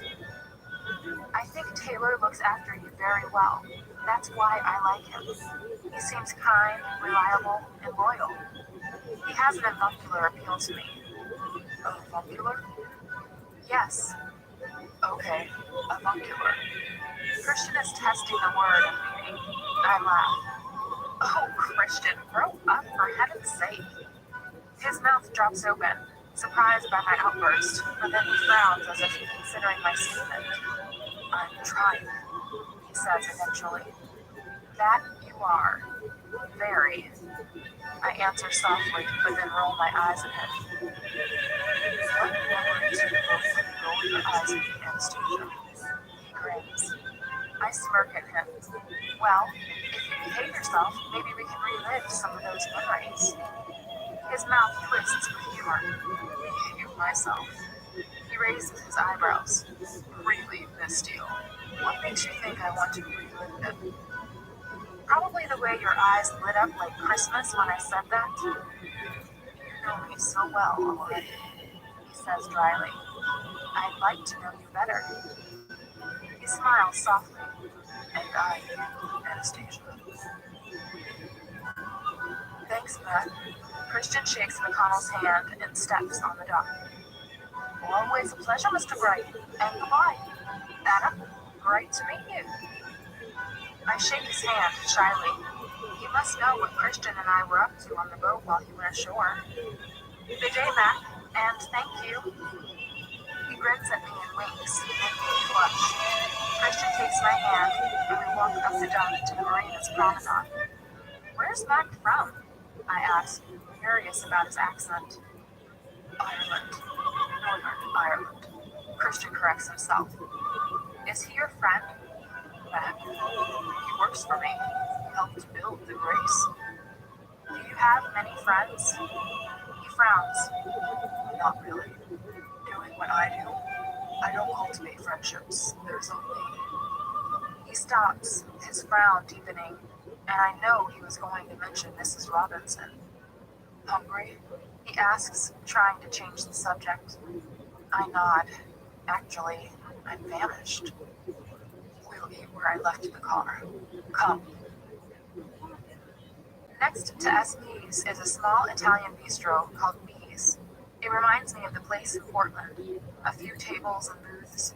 The decor very crisp and modern, with a large black and white photograph of a turn-of-the-century fiesta serving as a mural.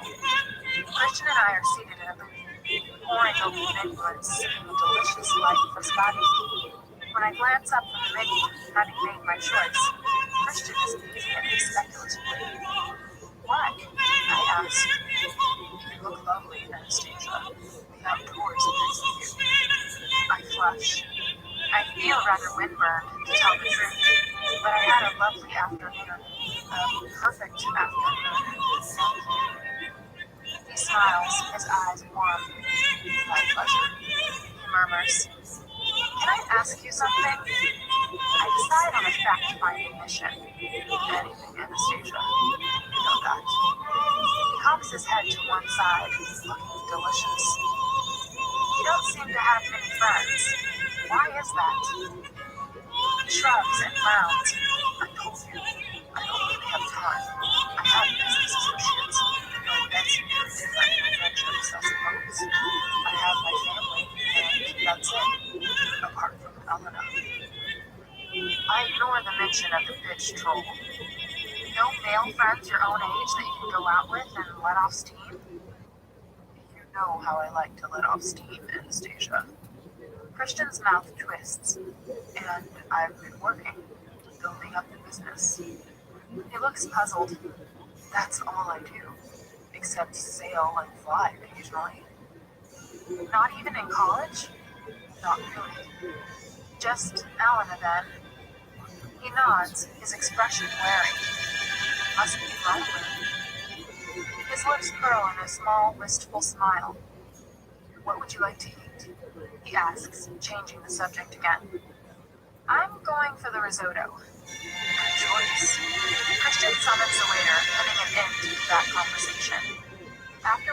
finished our order, I shift uncomfortably in my seat, staring at my knotted fingers. If he's in a talking mood, I need to take advantage. I have to talk to him about his expectations, about his, needs. Anastasia, what's wrong? Tell me. I glance up into his concerned face. Tell me, he says more forcefully, and his concern evolves into what? Fear? Anger? I take a deep breath. I'm just worried that this isn't enough for you. To let off steam. His jaw tenses and his eyes harden. Have I given you any indication that this isn't enough? No? Then why do you think that? I know what you're like. What you, need. I stutter. He closes his eyes and rubs his forehead with his long fingers. What do I have to do? His voice is ominously soft, as if he's angry, and my heart sinks. No, you misunderstand. You have been amazing, and I know it's just been a few days, but I hope I'm not forcing you to be someone you're not. I'm still me, Anastasia, in all my 50 shades of fucked upness. Yes, I have to fight the urge to be controlling, but that's my nature, how I've dealt with my life. Yes, I expect you to behave in a certain way, and help is both challenging and refreshing. You still do what I like to do. Let me smoke you after the outrage you made yesterday. He smiles fondly at memory. I enjoy punishing you. I hope the urge will never go. But I'm trying, and it's not as hard as I thought it would be. I squirm and flush, remembering our illicit tryst in his childhood bedroom. I didn't mind that, I whisper, smiling shyly. I know. His lips curl in a reluctant smile. Neither did I. But let me tell you, Anastasia, this is all new to me, and these last few days have been the best in my life. I don't want to change anything. Oh. They've been the best in my life, too, without exception, I murmur, and his smile broadens. My inner goddess nods frantically in agreement and nudges me hard. Okay. So, you don't want to take me into your playroom? He swallows and pales, all trace of humor gone. No, I don't. Why not? I whisper. This is not the answer I expected. And yes, there it is, that little pinch of disappointment. My inner goddess stomps off pouting, her arms crossed like an angry toddler's. The last time we were in there, you left me, he says quietly. I will shy away from anything that could make you hate me again. I was devastated when you left. I explained that. I never want to feel like that again. I've told you how I feel about you.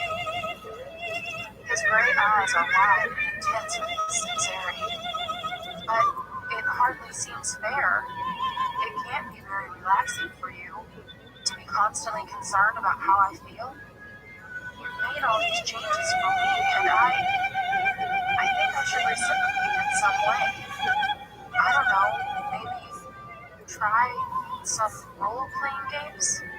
I stutter, my face as crimson as the walls of the playroom. Why is this so hard to talk about? I had done all manner of fuckery with this man, things I hadn't even heard of a few weeks ago, things that I would never have thought possible. Yet the hardest of all is talking to him. Anna, you do reciprocate more than you know. Please don't feel like this. Gone is carefree Christian. His eyes are wider now with alarm, and it's gut-wrenching. Baby, it's only been one weekend. He continues. Give us some time. I thought a great deal about us last week when you left. We need time. You need to trust me, and I you. Maybe in time we can indulge. But I like how you are now.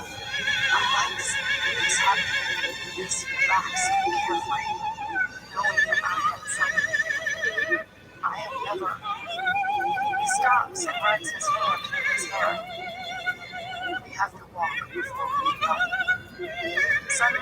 He smirks. What's so funny? Flynn. He says that all the time. I never thought I'd be warning you. Flynnism. Christian laughs. Exactly. The waiter arrives with our starters and bruschetta, and our conversation changes tack as Christian relaxes. But when the unreasonably large plates are placed before us, I can't help think how I have thought of Christian today. Relaxed, happy, and carefree. At least he's laughing now, at ease again. I breathe an inward sigh of relief as he starts quizzing me about places I've been. This is a short discussion, since I have never been anywhere except the continental United States. Christian, on the other hand, has traveled the world. We slip into an easier and happier conversation, talking about all the places he's visited. After our tasty and filling meal, Christian drives back to Escala, with even Cassie's gentle, sweet voice singing over the speakers. It allows me a peaceful interlude in which to think. I have had a mind-blowing day. Dr. Green, our shower, Christian's admission, making love at the hotel and on the boat, buying the car. Even Christian himself has been so different. It's as if he's letting go of something or rediscovering something. I don't know which. Who knew he could be so sweet? Did he? When I glance at him, he too looks lost in thought. It strikes me then that he never really had an adolescence, a normal one anyway. I shake my head. My mind drifts back to the ball and dancing with Dr. Flynn, and Christian's fear that Flynn had told me all about him. Christian is still hiding something from me. How can we move on if he feels that way? He thinks I might leave if I know him. He thinks that I might leave if he's himself. Oh, this man is so complicated. As we get closer to his head, he starts radiating tension until it becomes palpable. He scans the sidewalks and side alleys, his eyes darting everywhere, and I know he's looking for Layla. I start looking too. Every young brunette is a suspect, but we don't see her. When he pulls into the garage, his mouth is set in a tense, grim line. I wonder why he'd come back here if he's going to be so wary and uptight. Sawyer is in the garage, patrolling. The defiled Audi is gone. He comes to open my door as Christian pulls in beside the SUV. Hello, Sawyer. I murmur my greeting. This deal. He nods. Mr. Gray. No sign? Christian asks. No, sir. Christian nods, grasps my hand, and heads for the elevator. I know his brain is working overtime. He's distracted. Once we're inside, he turns to me. You are not allowed out of here alone. You understand? He snaps. Okay. Jeez, put her hair on. But his attitude makes me smile. I want to hug myself. This man, all domineering and short with me, I know. I marvel that I would have found it so threatening only a week or so ago when he spoke to me this way. But now I understand him so much better. This is his coping mechanism. He's stressed about Layla. He loves me, and he wants to protect me. What's so funny? He murmurs, a hint of amusement in his expression. You are Miss Steele. Why am I funny? He pouts.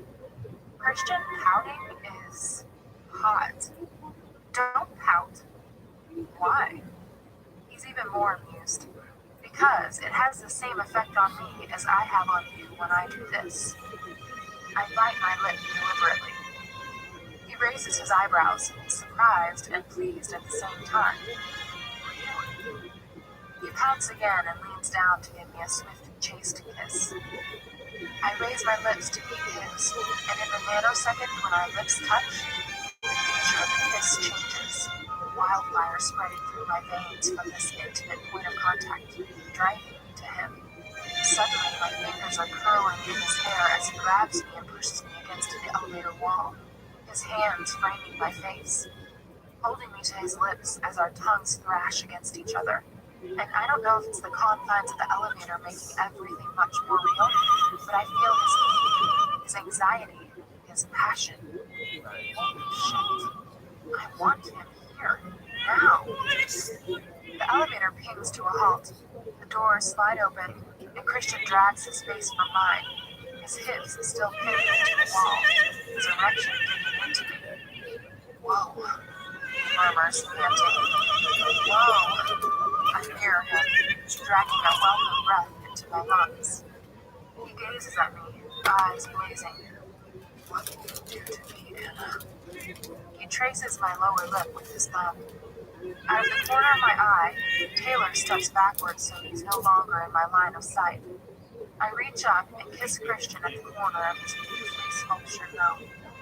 What you do to me, Christian? He steps back and takes my hand, his eyes darker now, hooded. Come, he orders. Taylor is still in the foyer, waiting discreetly for us. Christian says cordially. Mr. Gray, Mr. I was Mrs. Taylor yesterday. I grin at Taylor, who flushes. That has a nice ring to it, Miss. Taylor says matter-of-factly. I thought so too. Christian tightens his hold on my hand, scowling. If you to the point finished, I'd like a deep briefing. He glares at Taylor. He now looks uncomfortable, and I cringe inwardly. I have overstepped the mark. Sorry, I mouth at Taylor, who shrugs and smiles kindly before I turn to follow Christian. I'll be with you shortly. I just want a word with Miss Steele, Christian says to Taylor, and I know I'm in trouble. Christian leads me into his bedroom and closes the door.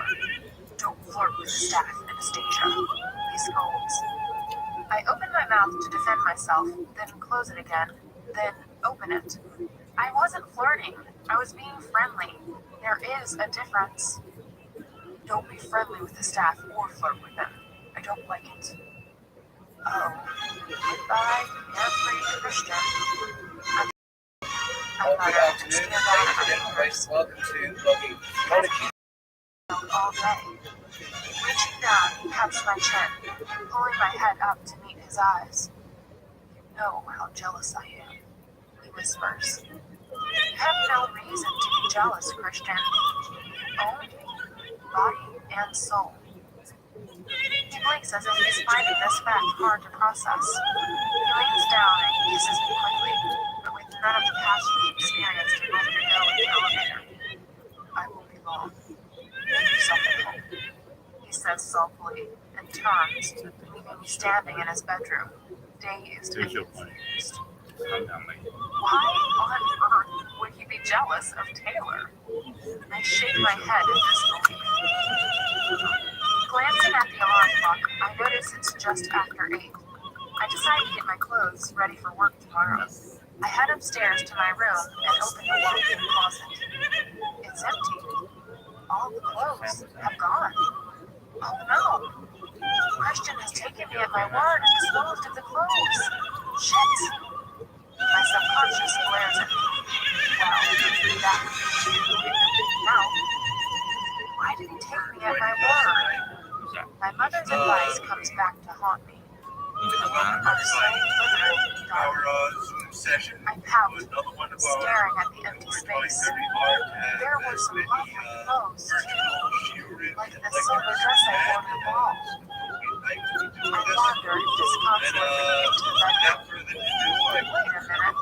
What is going on? The iPad is gone. Where's my bag? Oh no. My first uncharitable thought is that Layla may have stolen it. I fly back downstairs and back into Christian's bedroom. On the bedside table are my map, my iPad, and my backpack. It's all here. I open the walk-in closet door. My clothes are here. All of them. Sharing space with Christian's clothes. When did this happen?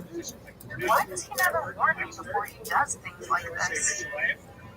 I turn and he's standing in the doorway.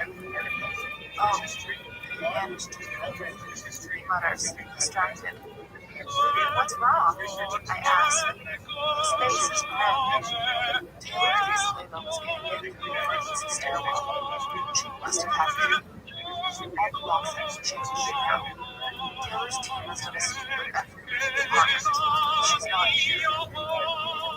He stops and runs a hand through his hair. I wish I knew where she was. He's evading all our attempts to find her when she needs help. He frowns, and my earlier plea vanishes. I put my arms around him, holding me into his embrace. He kisses my hair. What will you do when you find her? I ask. Dr. Flynn has a place. What about her husband? He's washed his hands of me. Christian's tone is bitter. Her family is infected. She's neurological problems. That's sad. Are you okay with all your stuff being here? I want you to share mine. He murmurs. Whoa, will you change your direction? Yes? I want you to sleep with me. I don't have nightmares. Do you have nightmares? Yes. I tighten my hold around him. More baggage. My heart contracts for this man. I was just getting my clothes ready for work tomorrow. I mutter. Work? Christian explains as if it's a dirty word, and he releases me, glaring. Yes, work. I reply, confused by his reaction. He stares at me with complete comprehension. But Layla, she's out there. He pauses. I don't want you to go there.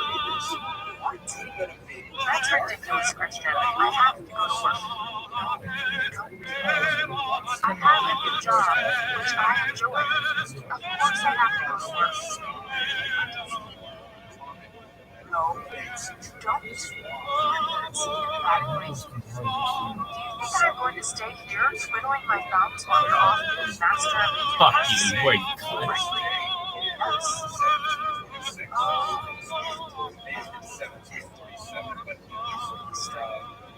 Christian, I need to go to work.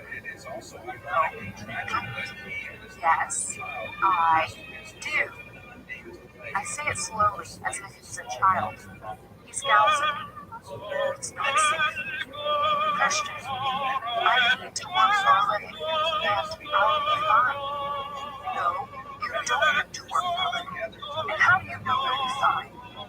He's almost shouting. What is it? He's going somewhere. Oh, this is beyond ridiculous. I've known him for what? 5 weeks? He's angry now. His eyes stormy and flashing. But I don't give a shit.